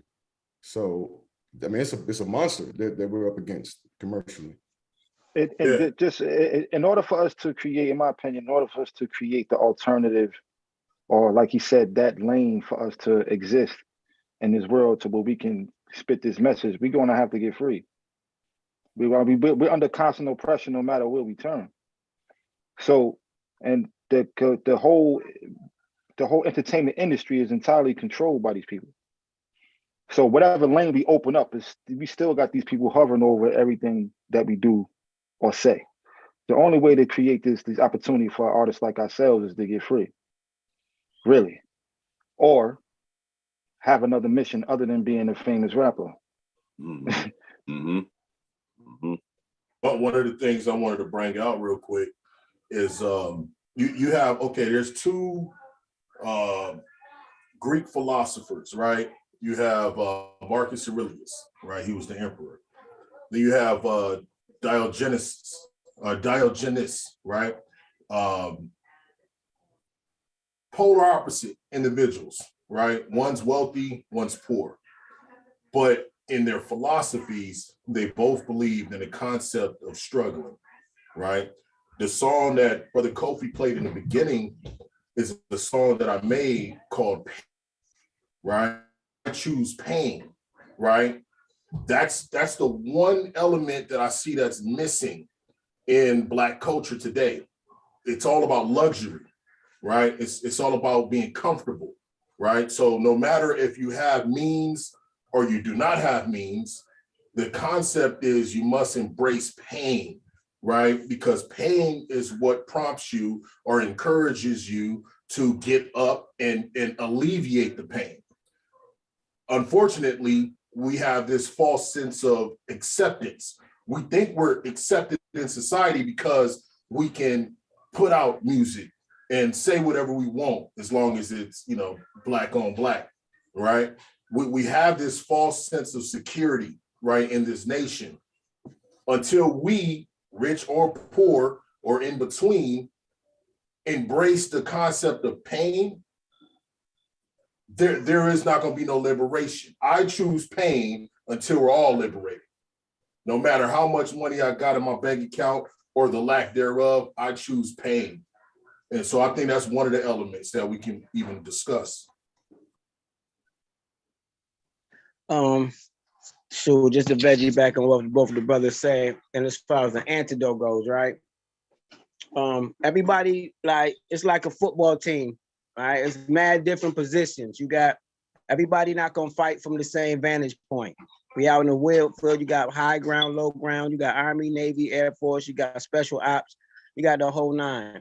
As long as we following purpose. That's why I like what the brother said earlier, as far as if like people are looking for alternative music. People are looking for alternative hip hop, right? So I had a show called Arisha Street Hop in the Morning, ran for a couple months. I played everybody videos, everybody. If you had a video, it's more than likely I played it on there, on the strength, right?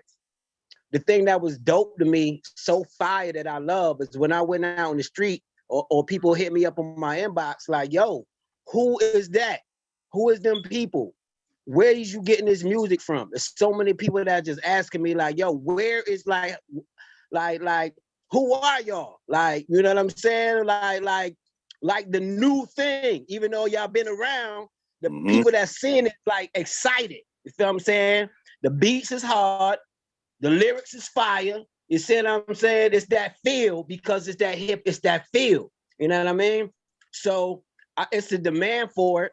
It's a place for it. And I think that outlets to be able to so people can hear it, right? Or be able to see it. And that right there takes some sacrifice. Now that's the part that takes sacrifice because it's going to have to be some sort of a financial investment for marketing, right? Now that might not be for everybody. You know what I mean? That might not be every position for every player because everybody might not want that, right? But as long as the music is being made to inspire those who are continuing to do the personal work. The thing I say about a lot of the artists that are in the industry that I look at, okay, like even a Mos Def, a Talib Kweli, these people back certain rappers that are quote unquote supposed to be conscious. I look at the lifestyle they living outside of the rap. Are you really conscious? Is you really about that work? You know what I'm saying? Is it just the rap? What's your groundwork looking like? You know what I'm saying? Is you organizing with people on the ground to build schools? You in the schools? You teaching? What are you doing? You know what I'm saying? So it's a lot of people that I look at, I don't expect people in the industry in a certain way to make certain moves for the purpose of what we're here for. You know what I'm saying? I don't expect the industry to do it. They're not going to do that. That's not what their agenda is. So if we don't figure out a way to get it, our message out there, like back in the day, it wasn't before MTV, before videos, Instagram, we knew what the dances were and we knew the new hip hop music. Now, how is that possible? Right?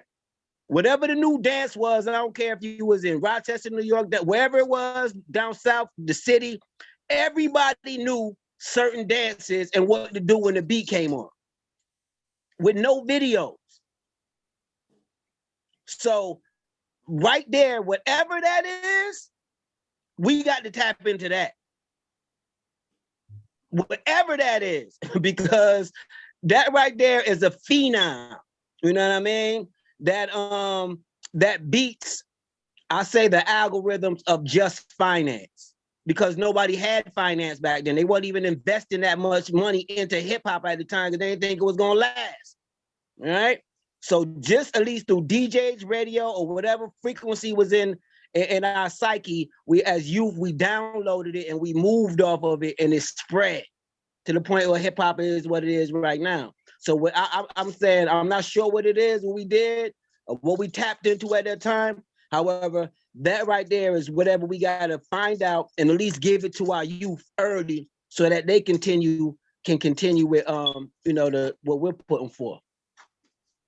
I got a question. What is it gonna take for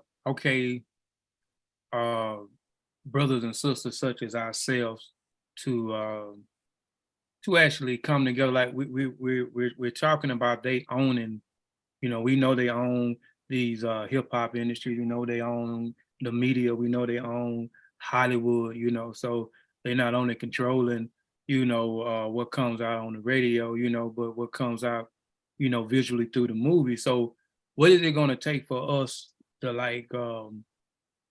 for people such as ourselves and other people that are like-minded to come together and create something something together to, just for now, like Bomani say, it's possibly going to take us being free, because even when we become independent, we know certain marketplaces. I know if I have to go get some, I have to go through their platforms if I want people to hear. I have to go through Spotify, I have to go through Apple Music and so forth. All these markets are not owned by us. So what is it going to take for us to to create something amongst ourselves? I'm not saying individually, because that's something too that I don't like, where we get caught up in, where I'm doing this and I'm doing, and that's cool that you're doing that, but in order for us to counteract those things, even like we can talk about the Arab all day, we can talk about the European all day, but they had sense where they come together. They fought. Even when you look at in 1884, you look at the Berlin Conference, you had all these different European powers that didn't like each other, that fought. And this, and you can see this through the historical record. But they unified and they all came together as this big power force. And, not, saying I agree with what they did, but I'm saying why we can't, because we fight amongst each other. We fight amongst each other for any little thing. Why we can't come together and create something in that format? Because we all have our different lanes. Like, well, money, his position is, for people that's already aware, already doing the work. My mission is for those who are not aware, and even with this program, this music program that I just created, this nonprofit that I just got, it is to teach the youth through the music. It is also to give them an outlet to get out of the street and to get them from watching a lot of TV, to get them from breaking into people's homes or glorifying the drug dealer, glorifying the drug addict, or glorifying what they see actually on, what they see actually on TV. All of us have a certain mission or way that we do things. So what is it going to take for us to see the bigger picture and say, hey, Bomani, I want to work with you. I want to invest some money, and I would like for you to invest some money. Rocka, I would like to invest some money, and I would like for you to invest some money. And and everybody on this panel and other like-minded peoples, we come together and we create our own apps. We create our own apps. We create our own websites, and we put our music on here, and then we create a channel or other outlets where we can kind of come back and between the collective of us and other like-minded people are being consistent. This is just my opinion. I believe that we can counteract some of those things, because one thing also is too, they are consistent. You can come on, these apps that is not owned by us, we can go on them at any time of the day. It's consistent where we can see whatever we want to be able to see.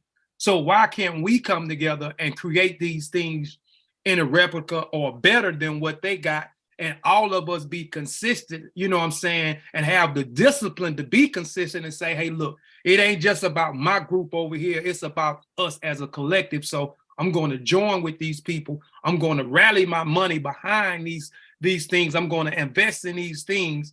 And this can be a positive outcome for our people, through the visuals, through the music, because we all do music. A lot of us, know how to build websites. Some of us know how to shoot footage. You know what I'm saying? So we got the means. It's just us trusting each other and coming together, having the discipline again, consistent. That's just my opinion. What's y'all thoughts on that? I'll say that, I mean, Brother Bomani said something that I want to kind of go back to about the monetary aspect and how the paradigm shift as a people, right, and as artists. What are we making the music for, right? It's if we say, let's come together, let's create our own title, let's create our own Spotify, but we have to make the agreement that the artists say, well, you know, you can have your material featured, you know, but you may not be getting paid as much as Tidal or Spotify, right? At least initially, you know what I mean? Because to also touch on something that Brother Stig said, that thing that allowed us to communicate the dances and the music, that was culture. That's culture. And the problem is that the music is influencing the culture, and we accept it, you know what I mean, on a whether it's a conscious or subconscious level. But now we need a countercultural movement, right? And something that can provide that push is to say, okay, let's get together a collective of artists, of creators, you know, content creators. Let's build our own format. You know, I mean, really the overhead is, there's technical overhead, right? But there's enough people that can come together and invest their brain power, you know, just a little change. It won't take much. You know, my day job is a software developer. You know, I do a lot of tech stuff. So, you know, there's some overhead there, but it's something it's viable. You know, if we just all agree, let's come together, let's build a collective, let's push a countercultural movement, you know, with the music. Let's feature artists who need to be heard. It's very doable. We just have to be intentional about it. Yeah, I mean, because like it's like on the panel right now, it's like almost 10 artists or more, and I know plenty more artists. You know what I'm saying? Where they wouldn't mind you pushing their videos if we had one video channel outlet, or you know what I'm saying, one, you know what I'm saying, that's pushing everybody's videos all day long. You know what I'm saying? Even if they're not getting anything monetary from it, just knowing that your video is in rotation, that somebody's going to see it if they just happen to swipe past this channel. You know what I'm saying? That's the type of things we need. I think the money can come. You know what I mean? I think the money can come because once you get people to support it, you know what I mean? The money will come. I mean, you just got to say, man, you might be able to get enough money to support yourself, like on a realistic, you know, economic level. You may not be getting money, you know, hand over foot, you know, like Rick Ross or somebody like that. Right. Yeah. Hey, I wanted to highlight what Brother Stiggs was, you know, bringing up. You know, the fact that we have to respect each other's lanes, right? Because we're not all built the same way, right? Even culturally, you know, West Coast to the East Coast, Midwest, down South. What is it going to take? Like Brother Kofi was asking, what is it going to take? Yes, the highway avenue of culture, you know, transmitting to one another via contact, right? But here's my thing, right? And respecting the Brother Stiggs' position on respecting, you know, the diversity within the, you know, the ranks, you know, for me, and this doesn't go for everybody else. This is just me, right? And how my culture is out here is, right? I'm snatching people up, right? And it sounds funny and it sounds wild, but that's just the culture out here, right? Catching fades, you know, boxing, all that, right? Snatching people up. A lot of the youngsters out here, you know, that's the only way they can listen, you know, is through chastisement and so on and so forth. A lot of brothers done stopped what they were doing or about to do, you know, as far as, you know, go take down the enemy and all that stuff, you know, just by a simple, you know, punch to the nose. You know, so that's one way to go about it, snatching up stuff, not being fearful and communicating and articulating, you know, your position to your community, right? You know, in a fair way to them, you know, where it's not degrading. I'm not talking about degrading individuals, right? Or making it seem as though you're better than these individuals, but understanding your demographics, understanding your culture, and then moving accordingly. right? In New York, they may do it differently. In Chicago, they may handle it differently and so on and so forth. But I think we got to stop. I'm trying to use a politically correct term. We got to stop. I can't find one. For lack of a better word, we got to stop pussyfooting around, man, because they don't want it. They don't want it, bro. I'm just letting y'all know, from Inglewood, the Crenshaw District, West LA, South LA, East LA, where our people are at, man, they don't want that soft, power puff, you know what I'm saying, that feeling, that teddy bear swag. They don't want that. You know what I mean? They want something they can have confidence in. You know what I mean? And that's what it is. We have to inspire confidence in these youngsters, specifically these youngsters, because when they see confidence, the first thing they allude to is what? Instagram models. They're like, oh, she confident. She's not confident. You know, Lil Baby, he confident. Yeah, he ain't confident.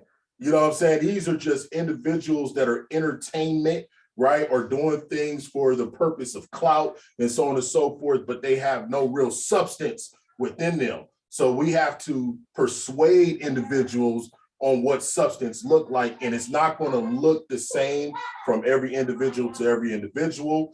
And it may throw some of us off, but as I'm maturing, right? I'm 37, I was born in 85. As I'm maturing, I'm still maturing until the day I pass, right? I'm learning to respect everybody's position in this machine we call life.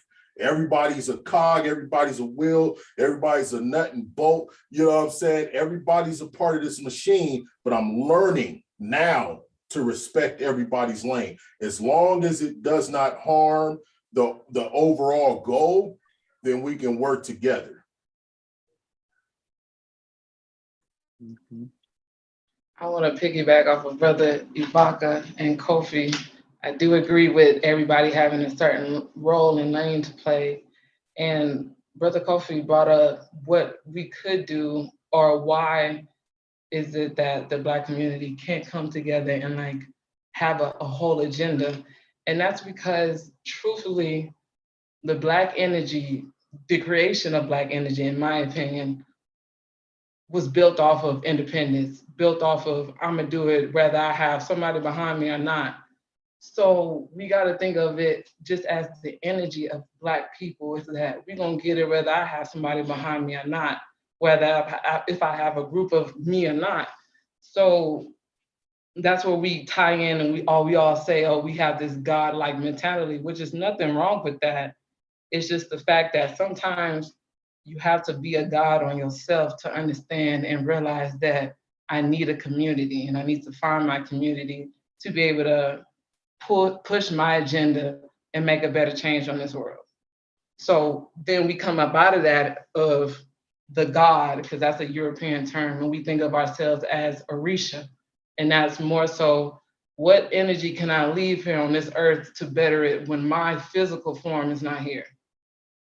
So with the music aspect, what we can do is take ourselves out of the God-like energy and think of ourselves as Orisha, as an energy that's going to be here when our physical form is left or not. And music is a very energetic form, and it's going to be here forever. And that's where we need to understand that, how can I push myself, even with the times of the music and how it is, the trap style of itself, how can I push that agenda, but also make sure that I'm giving out what I can to this world to make it a better place? But there's nothing wrong with trap music. I love the beats. Even the young people love the beats. They love to hear riled up. But it's more so, how can I change the word and the energy that I'm pushing through the music to help this world and make it a better place for myself and the next person that comes after me? Most definitely, and I agree with everything that you said. So you said, where you say you from? You from the South? You from the South? You say you from Louisiana?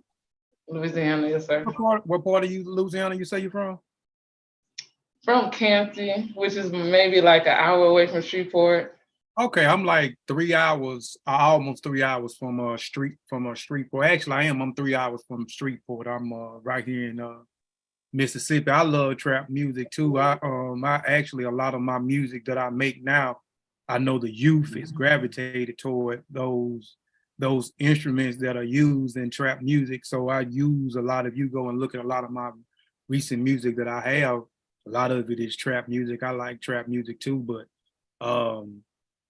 the message behind it is different. I just like, those different instrumental sounds like the snares and the different 808s and the different drum patterns or the stacking of drums. I love like stacking my drums and so forth.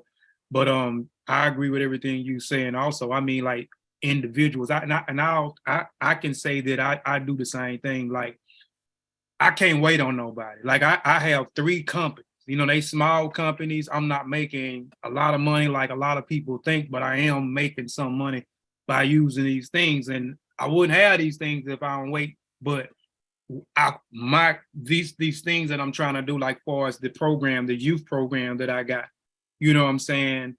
I could have had more or had it off the ground early if I had people that was gonna help me like they said it was gonna do. Like a lot of like my production company that I have, my publishing company that I have, because I'm an author, so I write books and I also publish other people's books. I have an apparel company that I do as apparels, I do logos and designs. But those companies can be bigger. I, wanted other people to help, and they was, these companies are utilized to set a better image for us. My apparel company, the apparel company, those designs are for us and by us. They mean certain things within our culture. You know what I'm saying? It is certain buzzwords or certain images, so we able to garnish the attention of other individuals.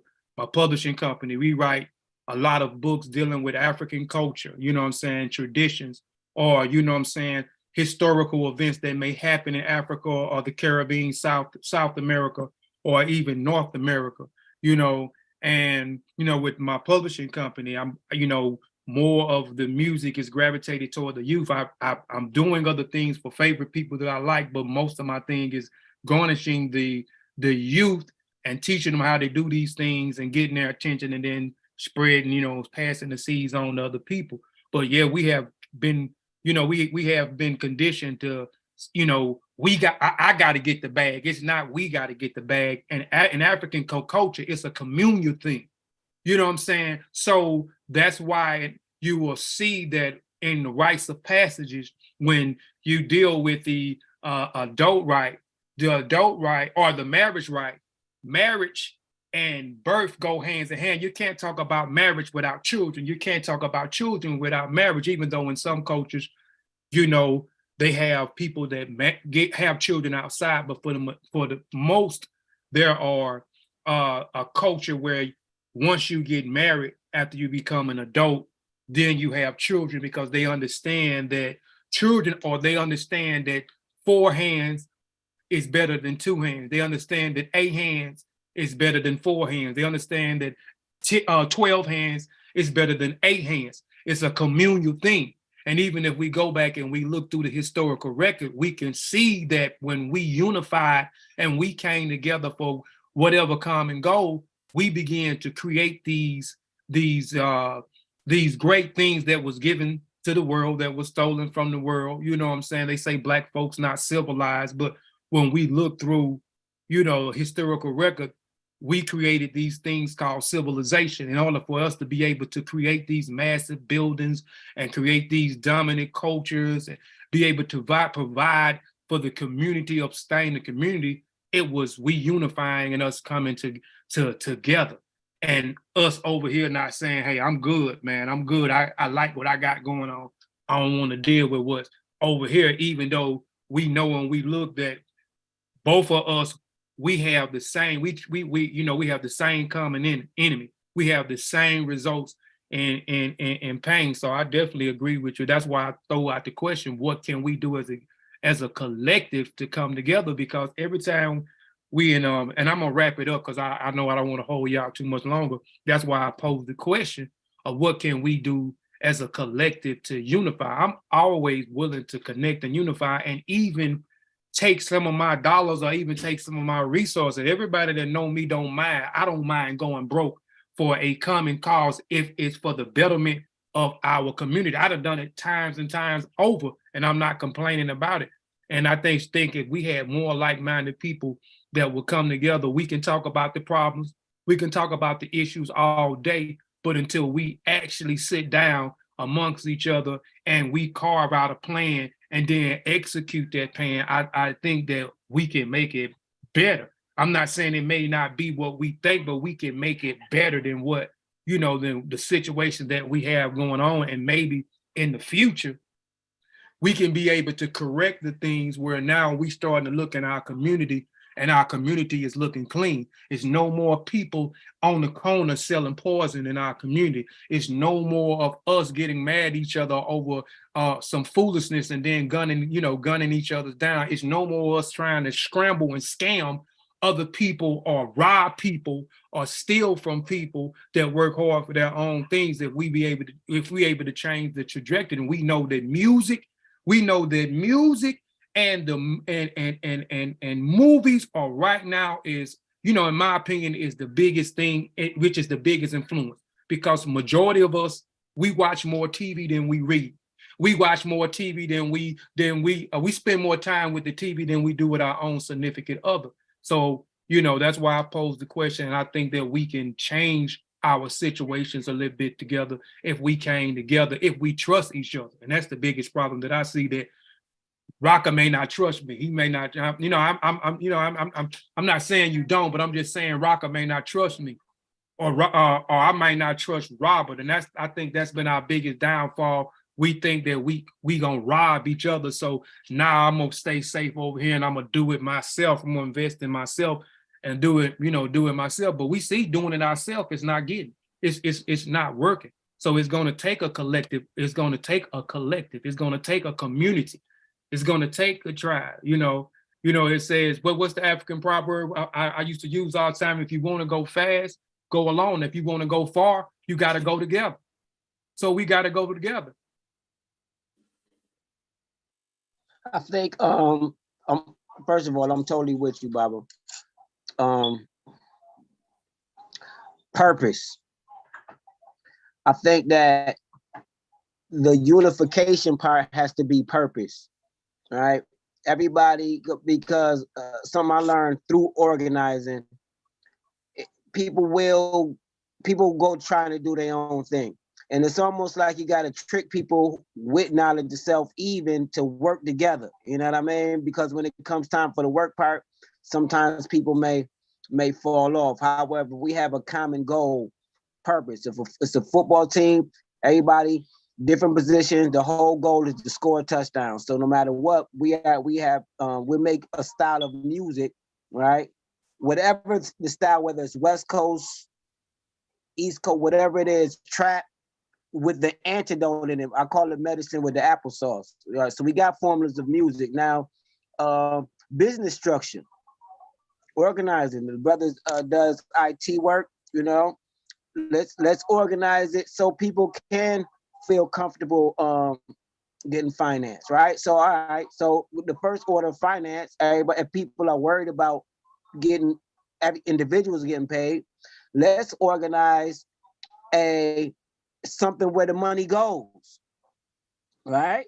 So we're okay, we all right, nobody, you don't trust it going, where money going, we could put a funnel of money to one spot so people could look at it and see it.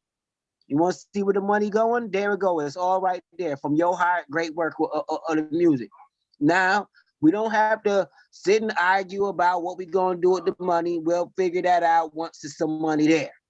You know what I mean? We can talk about that strategy, community work, something that's going to serve the purpose of community, community, family, and nation building. All right.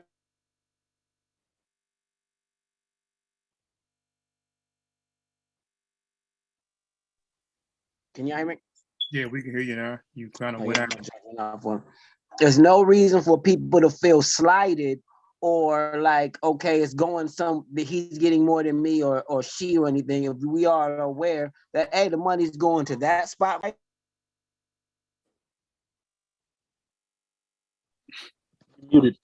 For the youth that we're building, you know what I mean? Wherever it may be, all right? And then we may decide, okay, all right, we see how it's working as far as the formula. We can start funneling it to people's accounts. We could do that from the nub. To make all of that happen. However, I say the first thing to do is getting some product. Everybody has songs. Something that I was thinking about before the meeting was literally, we could all send 2 songs in. I know DJs, we all know DJs, so I put it together. Like I'm sure everybody here got mad music, videos. Yeah, cause that's like how you do with the Orisha hop. Like I did it once, but I want to get back on it. It was like a hip hop hour. I just, you know what I'm saying? We using these platforms like OBS and all that. We make our own podcast, hip hop shows on these platforms, and you know, just run everybody videos for like an hour. You know what I'm saying? Then you direct them to somebody else new podcast show for the next hour. You know what I'm saying? They running through another set of, you know what I'm saying, videos, you know what I'm saying, for another hour. You know, right. It's a lot of things that we can do. You know what I mean? That's a dope idea. I like that idea right there. That's a dope idea right there. Yeah. And let's set up some tours, right? One of the best things that I love about so far being involved with the music and the culture is you know, traveling. I'm in Atlanta, Tallahassee, Philly, out there in Maryland with Rich, you know what I mean? Just being able to meet people that's about that work, you know, face to face, and we start funneling people to these venues. Literally bring our own army to keep it a stack with you. If we want to make a difference, we're gonna have the arm. We got to squad up. It's just a fact.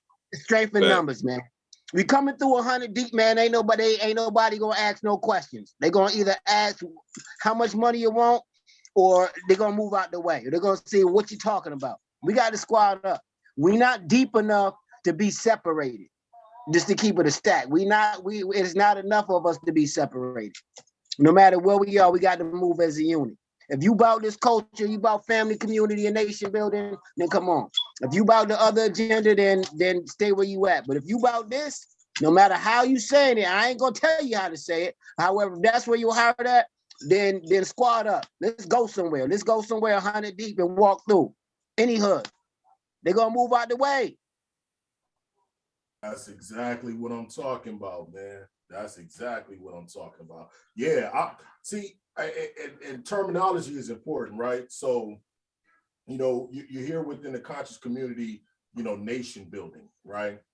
I'm not really interested in nation building because I see certain flaws. You know, I study a lot of political science. Confederacy, right? A confederation is more the proper term, right? We have different parties, organizations, factions that work for a common goal, right? We figure out what that goal is, and we're doing a good job talking about it right now. And then when it's time to go to war, right, or show up at a venue or whatever the case is, even a food drive, we show up in numbers because we have that allegiancy, you know what I'm saying, with one another. So yeah, a confederation, brother. I'm a Confederate Pan-African outlaw. You know what I'm saying? But you know, don't take the outlaw, you know, part offensively. You know what I mean? That's just my faction. You know what I mean? But we can all be Confederate Pan-Africanists. You know, that's my desire, my dream, my hope. But what you're saying is 100%. Let's show up and show out. Yeah, squad up, man. Yeah, whatever person want to name, like however you want to freak it, fam. As long as we all moving it together as a unit, man, you know what I mean? Real talk, because if we don't do it, who else gonna do it? We sitting here conversating about it right now. You know what I'm saying? In different places. That's one of the things we got. We got people in different spaces in different cities with boots on the ground. That's a blessing to be able to have that, you know. Right. And I think we all should keep in contact and maybe, you know, try to do, you know, they used to have, I don't know if they still have them. I remember back in the days, they used to have these hip hop summits. And you know, all the artists used to come together, you know what I'm saying? And you know, at one time I thought they was talking about the issues in hip hop, you know, and possibly, I guess, trying to correct some of those issues. I don't know because I wasn't in there, but I used to know that they do a lot of, I used to see a lot of the footage, you know, from pieces of the footage of these different hip hop summits. You know, that may be something that we can, you know, probably start in the near future, man. It's like somebody or, you know, creating a place where we all can get and we can all meet and have this big conference, and we invite everybody to come out, man, and we sit down at the table and we talk about some of these things, some of the issues, and how to correct some of these, these issues, you know, as a think tank, man. And you know, we got somebody there that is recording the minutes, and everybody at that, you got a recorder that's recording the minutes. So everything you're saying is being recorded, being wrote down, and then visually somebody is recording it for our own uses, you know, not for outside purpose at this time, you know, to continue to voice our opinions and come up with different strategies, because it may be something that Stiggs may have that we can use, something Rocker that we can take and we can use, something all of us that we can use, and we can piece those ideals together and then figure out a way on how we can come up with certain things. Like even, you know, at this conference, we can come up with, okay, we're gonna create an organization out of this conference. Now we create something where we paid some dues, like everybody paying $40 dues. You know, we go out and, you know, some of us, you know, still indulge in drinking or smoking or just even going out and eat, man. I know when I go out and eat, man, I spend $100, $150 and one day just eating with me and my family, you know what I'm saying? And we go out all the time and eat. So, or I go out and buy, you know, a brand new pair of sneakers. Their Air Force Ones is $120. And I like wearing Air Force Ones. I go spend $120, and I could have took that $120 and used that to pay all my dues. So now that we got money, so now when we get ready to move and Rocker say, hey man, look, I got something going on down here. I need y'all to come down here and support, and we need to be in numbers down here, and we need to, you know, show the youth, and we need to push a certain message, and we need to support each other. Now we got funds to allocate it where people that can't just, you know, go or don't have the means to go, you know, there's money allocated, or we come up with an ideal, there's a collective. So if we get, let's say we do this and we got, let's say, man, we get 500 some people, you know, and we do it for the next, we do it for the next year, and we charge $40 dues. I don't know, you do the math on some of those things, and then every year we do something, we take that money and whatever ideal or strategy that we came up at this time where we may have many, that we say, okay, we're going to go with Robert ideal first, which makes sense, and then we'll go with Rocker, and then we'll go with Stiggs and Fortune or whatever. That'll make sense. So now we got money. So if Rocker says that he want to be able to create or build a studio, a high-tech studio, where he able to fund in to get the youth off of the streets and be able to give them another outlet to release their anger through the music or through the art form, and other ideas of how we able to generate a little funds by utilizing this studio in this area where I may not have but 5 artists in my surrounding area, but Rocker has about 50 local artists that's out here moving. So now we able to create something where we able to make some money. People come in, okay, well, we got high-tech stuff. They come in and record, but also utilize it for the community, these babies, and bringing these babies off the street and teaching them different skill sets to occupy their mind. And even by drawing them in, like I see Rocker, a lot of us, we wear a lot of stuff that represents our culture. So, you know, and we garnish the attention of the people, and you are garnish these chickens of the youth. They'll start asking, what is that on there? What does race first mean? You know what I'm saying? Why I see you with this fist? What actually does black power? What does black power mean? Or why do you say, why your name is there? So now, you know, not only are we giving them a skill set, but now we able to break bread with them, fellowship, and then, give them a knowledge of self, or just drop some seeds. They may not get it right then, but later on, man, I'm telling you, man, it's that seed that you plant, you know what I'm saying? It's going to begin to grow, and they're going to be, oh, okay. And later on, it may start to make sense, because that was like that for me.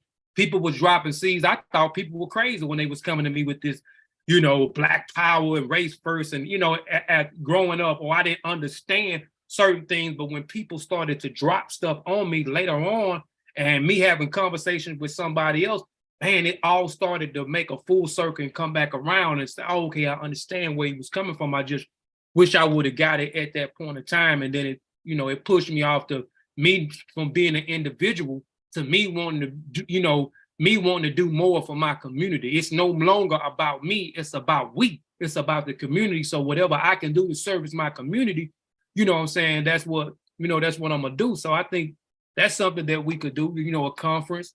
And then through this conference, we can figure out if we want to do an organization, if we want to work with each other, paying the dues, who we trust, where the money goes, where people have access. Because I may be look, Rocker, hey, where is the money going? We have a place where we can go and access this 24 hours a day if we want to know where the funds are at.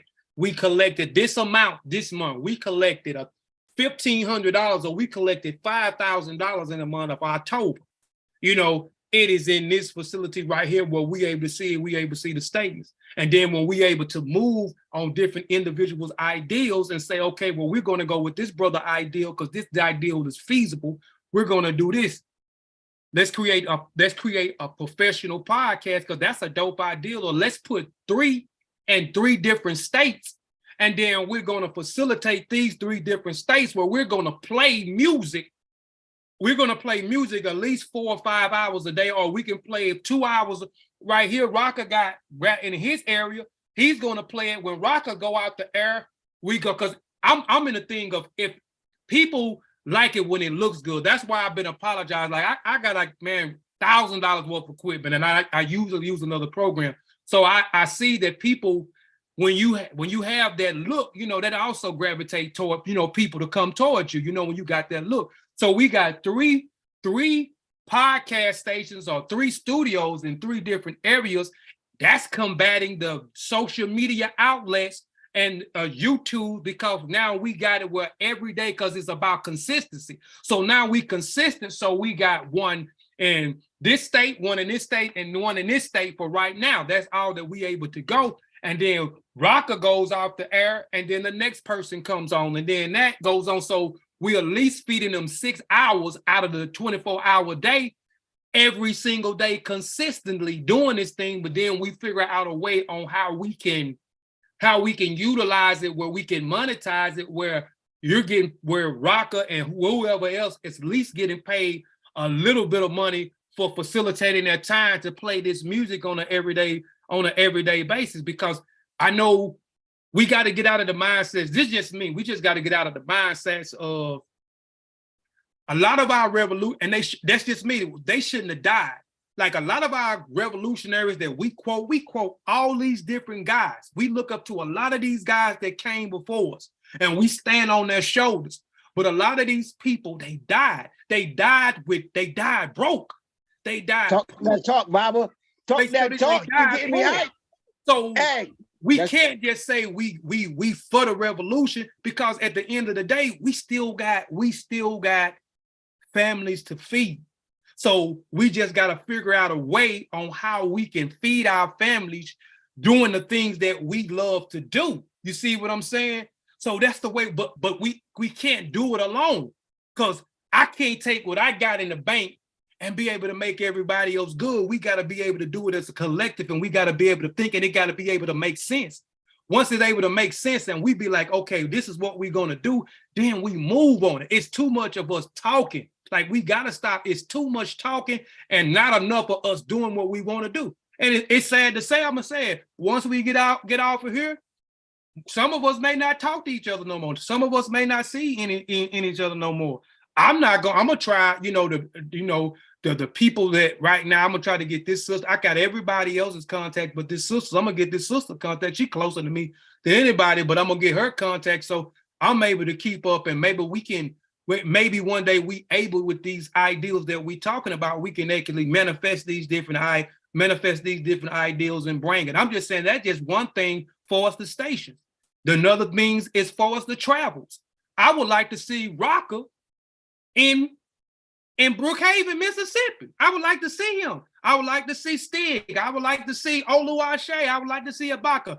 These guys are some of my favorite people. I still listen to your Rock and Musa album. I still listen to Oluwaseyi last album. I'm listening to Stig music now. I just got put on Stig music a couple of weeks ago. I love his music. Ibaka, everybody know I talk about Ibaka, who's on here, talk about his music all the time. Fortune, I play Fortune music. He's on here. I play Fortune music all the time on this channel and on the Mossy Warrior Clan. I play their music all the time because their music has some substance. It has a positive message behind it, and I'm learning something when I'm listening to you all's music. So, and it resonates with me. So I know it'll resonate with other people if we can get you here. And sometimes we not in a position where Stigs or Rocker can just come out here and do a performance, or I may not be in a position to rent out a building and then be able to pay these guys to come in and form. So now we got some forms of a means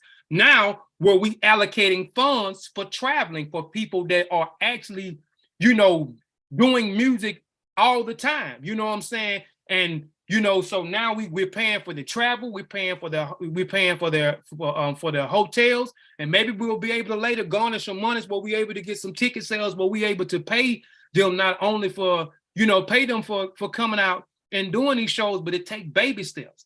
But we can't get nowhere if we just talking about it. So the bag, if you're looking for a bag, it's not going to come right now, but the bag eventually come if we have patience.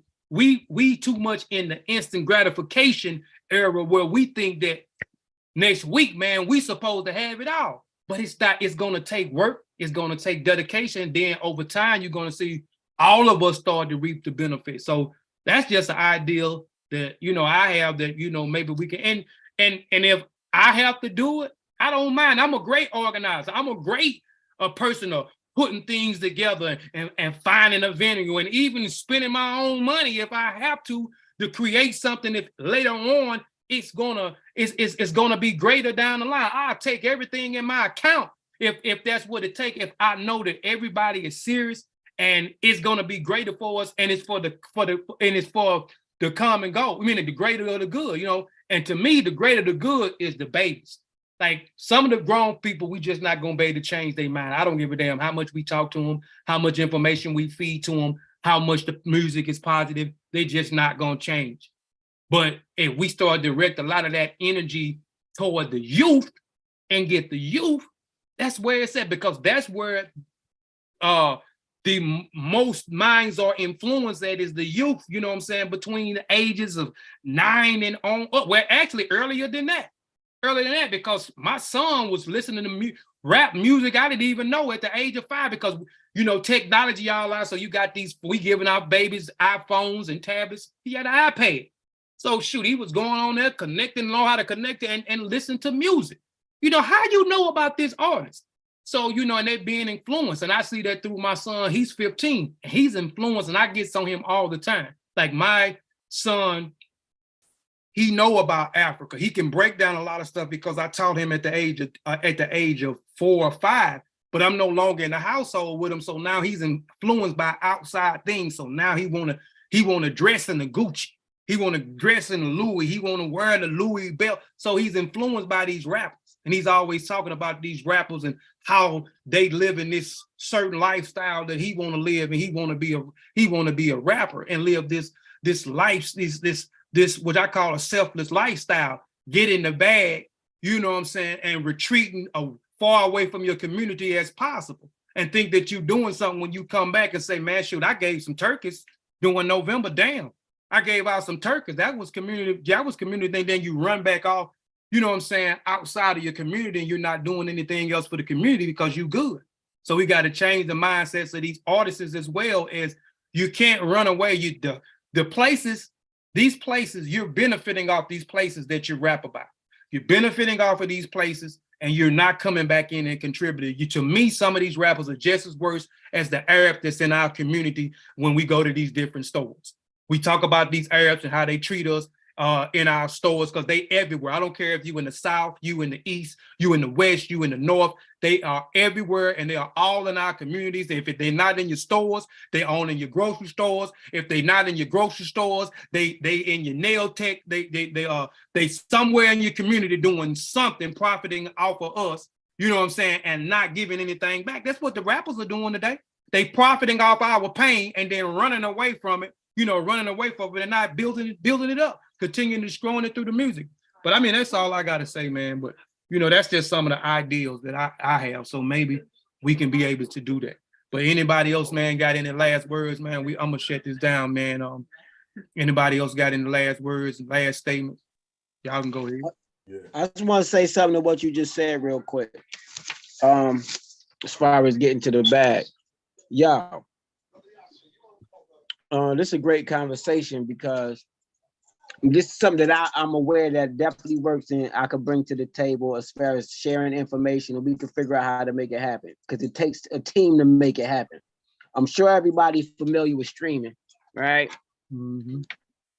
My men's people I know made over $100,000 streaming music, independent. Some made 50,000 for the year, some made 70, different, but the most I heard was 100 bands. All right. So boom. The way they did it was as a collective. You know what I mean? It take teamwork to make it happen. I'm gonna keep it a stack. I had that attitude of, all right, I ain't have enough people to do it with me. So I did it myself. And it ain't work. I'm just gonna keep it a stat with you. Long story short, it ain't work. So we got like this many people. Literally, we could put up our money. We could put up our music, and then for those who don't have music, we could provide music for to keep it a stack, so everybody get a check. You know what I'm saying? And set up these streaming platforms. Get a bunch of devices in different states, right? Because we all in different states, right? That's how you beat the IP address joint. Now, my man's had streaming labs in their house changing IP addresses. However, when you're literally in another state networking with other people, it just makes it a whole lot easier and you don't get caught up on streaming abuse. So let's just say, Kofi, you might have had 5 devices at your house to 10. I might got 5 or 10 at mine. So Rob, all of us may have them all over. We put these playlists together with all our music on them, and we run them for 24 hours a day. In 3 months, you're going to get a check collectively for you that's going to come directly to your name for them 3 months. And after that, you get a check every month. However, that first check going to be a couple bands. It's going to be a couple $1,000 easy, depending on how much music you put up. So we could make it easy. We could put up 20, 30 songs. We could break it down to make sure everybody has the same amount.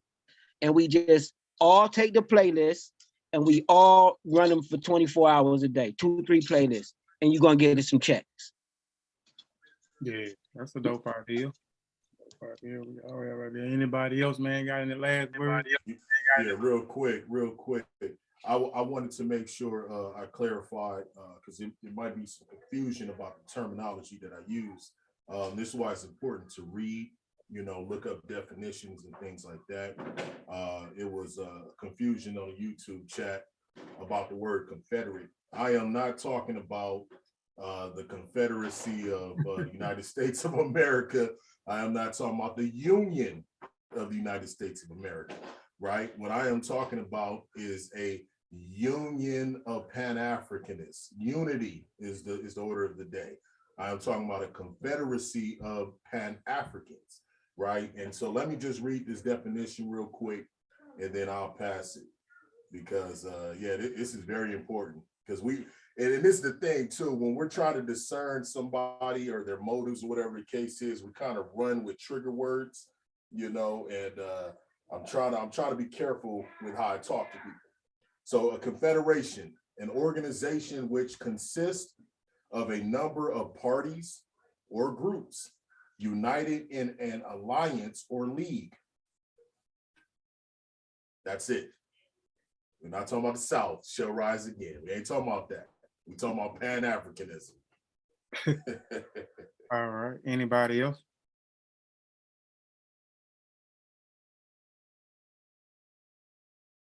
Well, if nobody else got anything else, man, any last words, anything?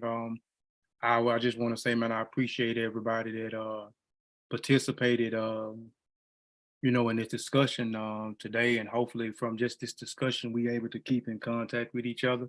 Some of the ideas that we all shared, I hope that we able to come back and revisit some of the ideas that we're shared and able to move later on in the future on some of these ideas. I'll put it out here.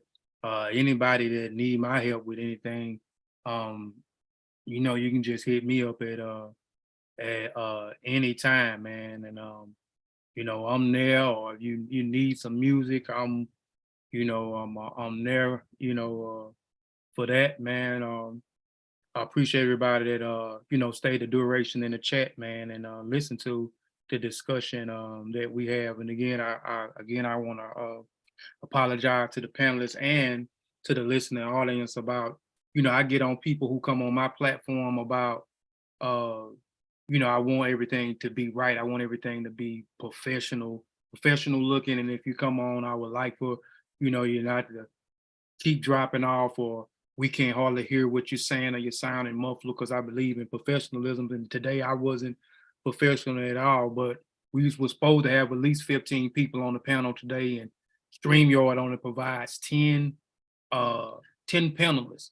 So I wasn't going to be able to facilitate everybody. So I created a Zoom link and didn't connect everything, that my equipment the way it should have been connected. So we had a whole bunch of cross confusion on everything. But again, I apologize to y'all on the panel, and I apologize to everybody in the chat, man. And again, I appreciate everybody, man. For people that are still here, man, can y'all give out one more time? Appreciate you, brother.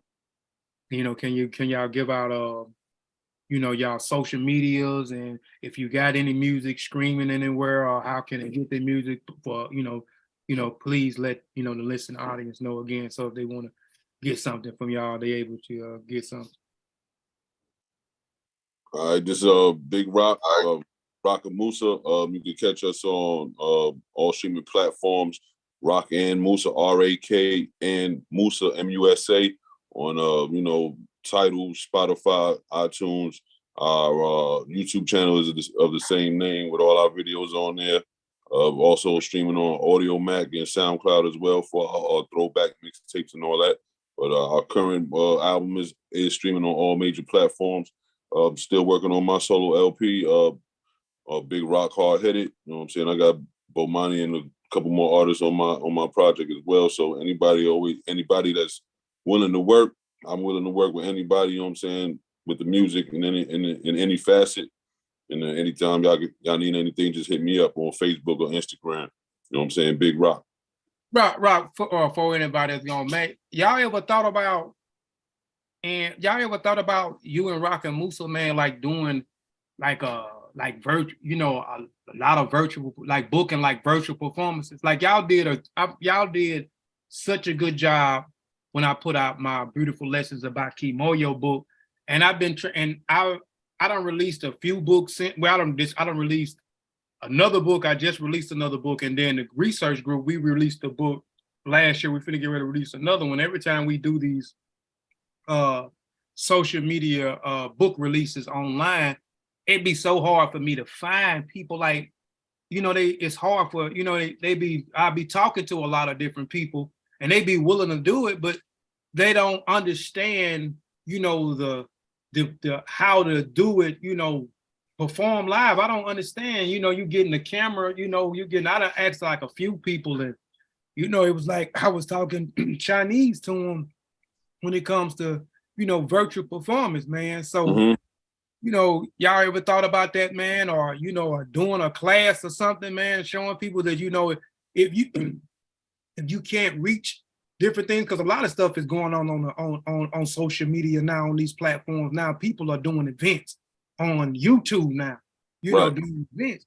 So, y'all ever thought about doing some of that, man, or showing some of these other artists how you could, do these things? I'm telling you, I done talked to a lot of people since the last time that y'all, that's been like over a year or something ago, and a lot of people not, and Obafemi, he know how to do it, because after that, I seen Baba Imhotep had something, and he invited me to it. It was something, wasn't streamed online. It was just in a link where everybody had, where he had his release, and they did something, actually the same thing, a nice setup that they had on there. So y'all are the only two artists that I have seen, did that a live performance, with doing, a social media event where it actually looked good and the quality of the sound actually sounded good.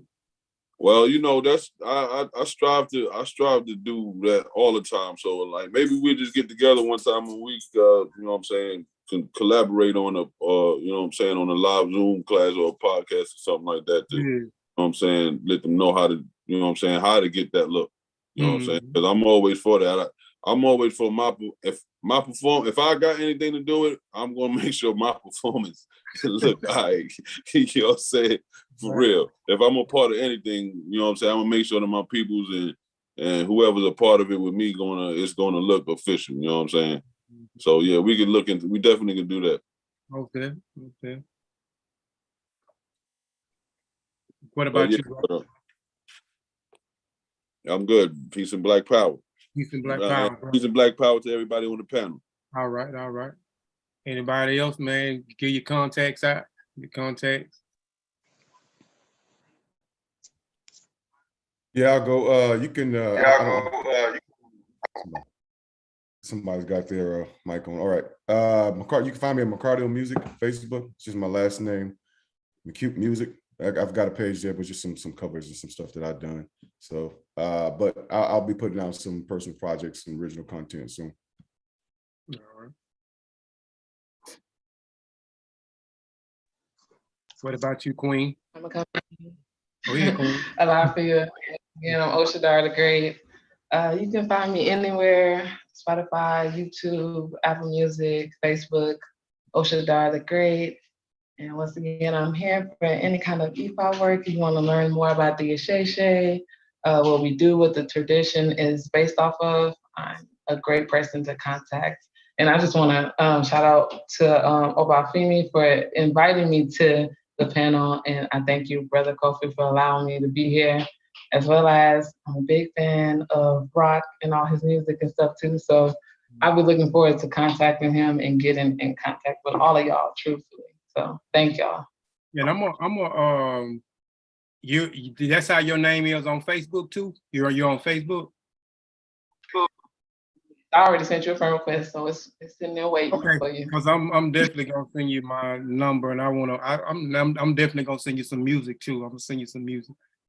But go ahead, everybody else.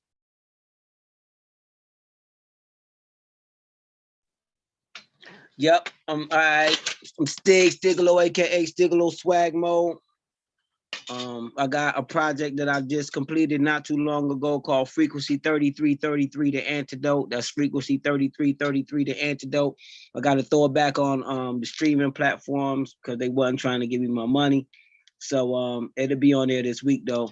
Also got a project I'm just finishing up now called Stigmatic, dedicated to my man Ja, who just passed.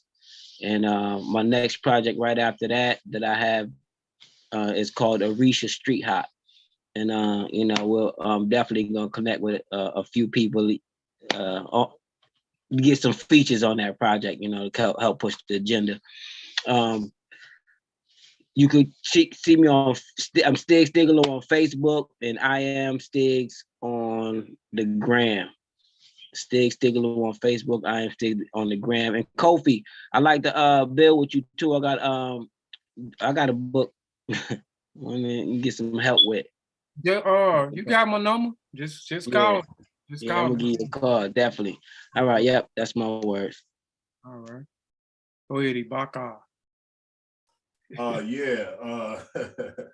it's Ibaka Pizzo, a book with Bakala. Just go to Kofi's Facebook and he posts my songs and you'll see my Facebook, just friend requested me. I got a dope song called Ngoye. Take a look at that, you know, and give feedback too. If it sucked, let me know. If you like it, let me know. It ain't gonna suck. I got a lot of his songs, man. I just be glad when he's able to get it where he's able to reach everybody, you know, with his music, because he's a dope artist as well, man. I'm gonna keep pushing him, man. Keep pushing him, whether he want to be in the forefront or not. I'm gonna keep pushing his music. Hey, you got that I Love Myself yet? Yeah, I got it, but I ain't gonna be able to play it on my thing because I done turned all my equipment off, man. Like I said, I just gotta figure, but I'm gonna figure this out too because I want to be able to use Zoom and when I do this again, and I have the look that I have when I use StreamYard program, where I can have that look. I'm gonna actually when I'm gonna chill out for a minute and then I'm gonna come back in here and fool with it and see what hook my stuff up to this so when the next time I can have it on here if I need to utilize this, but I hate Zoom. Fortune, you on here, man. You ain't said nothing, man. Let the people know, man, where they can find your music at if you still on here, Fortune, Belize. Yeah, I'm here. Yeah. Peace to everybody. I was just sitting back, you know, enjoying my Sunday, letting everybody talk, just in listening to the conversation. Well, my music is on YouTube. Some of it, a lot of the older stuff is under the name John Avarice, JonAvarice. Right now, just slowed down on the music and the acting to do some real life stuff, but going through a name change too. So when I return to music, it'll be under a different name, probably a little bit of a different vibe. But yeah, if y'all want to listen to what I did musically, it's under the name John Avarice. I think Mossy got one of the videos. It's a song called Foolish. I done played about 3 or 4 of your songs I got programmed on my Rodecaster Pro. And that your music, if you go back and look at last year shows, your music was played on it. Either it was played through the Rodecaster Pro or I played your videos a lot. So there was a song Anything Goes, and there was a song Foolish, and then there was another song I might put back up called In My City. And so yeah, there's that. And then also as the other brother had asked you, you help publish books, right? So I was actually thinking about like an actual, like not a historical book, more like a novel or whatever, but you can assist with that too, right? Yeah, of course, man. Yes, man. I mean, we do it all, man. We do it all. I'm slam packed with projects right now. I'm working on a few books right now and I'm excited about this poetry book that I'm doing for this lady who's telling her real life story through poetry, man. She got a dope story to tell, man. So yeah, man, just hit me up too, man. I'm gonna ask you about that. Yeah, because I'm really wanting to make a return to music because that's the stuff you do. But you know, like some of the stuff that people on the panel said, you know, that ain't how we make our primarily make our income. So sometimes you might, you know, just let that sit there for a second. And you know, but if you love to do something, if you can find time to do it, I mean, you know, I would love to, you know, contribute. I got my own thoughts and feelings on hip hop, but that could be for another show or another time or whatever. I just enjoy listening to other people talk, you know, instead of, you know, just wanting to talk on my own. It's okay to listen to other people share their thoughts and opinions. Sometimes it's better to just use your ears than your mouth. Mm-hmm. Well, definitely, man. Well, I appreciate you, man. You got my number, man. Just hit me up, bro, and we'll chop it up, man. I'll give you, you know, whatever you're looking for, man. I'll be able to give it to you, be able to facilitate it for you if you you know, if you want to go that route, man, and create a book, man. And we're the cheapest out there right now. Just letting everybody know that we the cheap. Our price is gonna go up, and next year it's gonna go up. We still gonna be the cheapest, but we gonna go up because I'm too cheap, and it's just it can get overwhelming. Like now it's overwhelming. I got a lot of clients right now, man, and I'm working 24/7.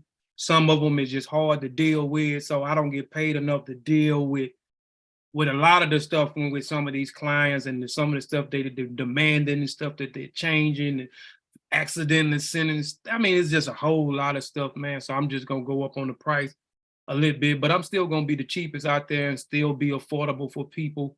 You know, you go look at anybody else out there, man, they weigh in the thousands and thousands of dollars and they want a big chunk up front. You know what I'm saying? And the rest, I only ask for a small deposit. And then I ask for the rest in between times, which I ain't gonna talk about because that's only in a consultation. I'll give you how I work, and that work is facilitated by how fast people want the books out and how fast they approve certain things because I work at the pace of the client, even though I get the whole manuscript. But anyway, but yeah, if you want some, you know, you want your book published, you know, just get at me at Kofi Paisai, Facebook Messenger, Kofi Paisai on YouTube, Kofi Paisai on Instagram and on Twitter. Or just, you know, just get in contact with some of the guys from my team, from Kofi Paisai research team, or anybody from the Masi Warrior clan. They'll be able to direct you to me in some form or fashion if you want to be able to get your book published. You know, and if you want some music, man, hit me up. I have at times where I do free beats, like the month of October. I gave out free beats for the whole month. Some people took advantage of it and inboxed me, and I sent them some music. If you want to hear how some of my music sound, I don't put all my music on there. I put you know, some of my music on there. So if you go to my Instagram page or go to my Facebook page, and you can hear some of the music that I create. I'm doing some other stuff right now that I'm not gonna share with people because it's gonna be on this movie that I'm shooting, the soundtrack. But if you want some music, hit me up. A lot of times, man, I just want people to have it. So a lot of people's on these panels, I'll just give it away if you like it. So I post music so you can listen to my music and see if you like my music, you know, and I feel like it's some quality music. I've been getting positive feedback. I've been doing production a long time. I stopped for a short, I ain't gonna say a short, I stopped for about 6 years. I started back about a year and a half ago. 8 months ago, I got serious. I created the Ubuntu Music and the Ubuntu Youth Foundation, which is an organization for the youth to teach things music. I, you know, invested in about $5,000-$6,000 worth of equipment, top of the line equipment. Got some more stuff that I invested in that's coming.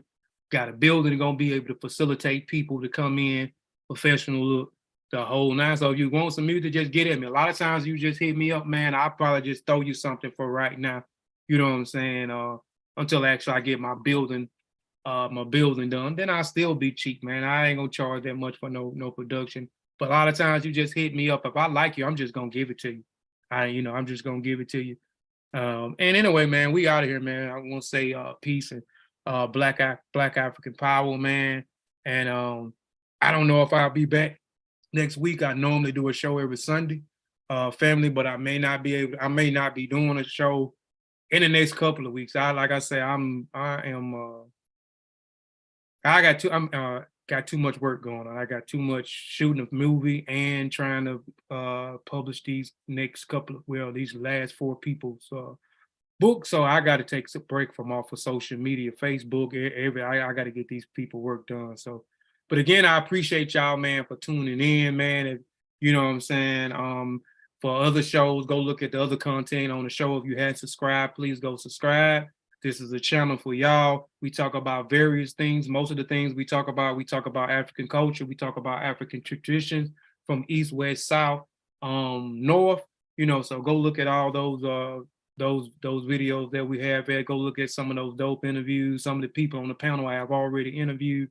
And I mean, Robert, I would like to interview you soon. And sister, I'm going to definitely contact you. I would definitely like to interview you. I got a show called Warrior Scholars, but I also turned the Warrior Scholars into a Warrior Scholars hip hop edition, because y'all are Warrior Scholars too, because y'all are teaching through the music. And I appreciate Stigalo for being a part of that last week, because I did it all last year and he was my first one starting back this year with the hip hop edition of Warrior Scholars. So shout out to Stigs for, you know, allowing me to interview him last week, man. But again, peace and Black African power, man. And we out of here. I normally would play some music or a video, but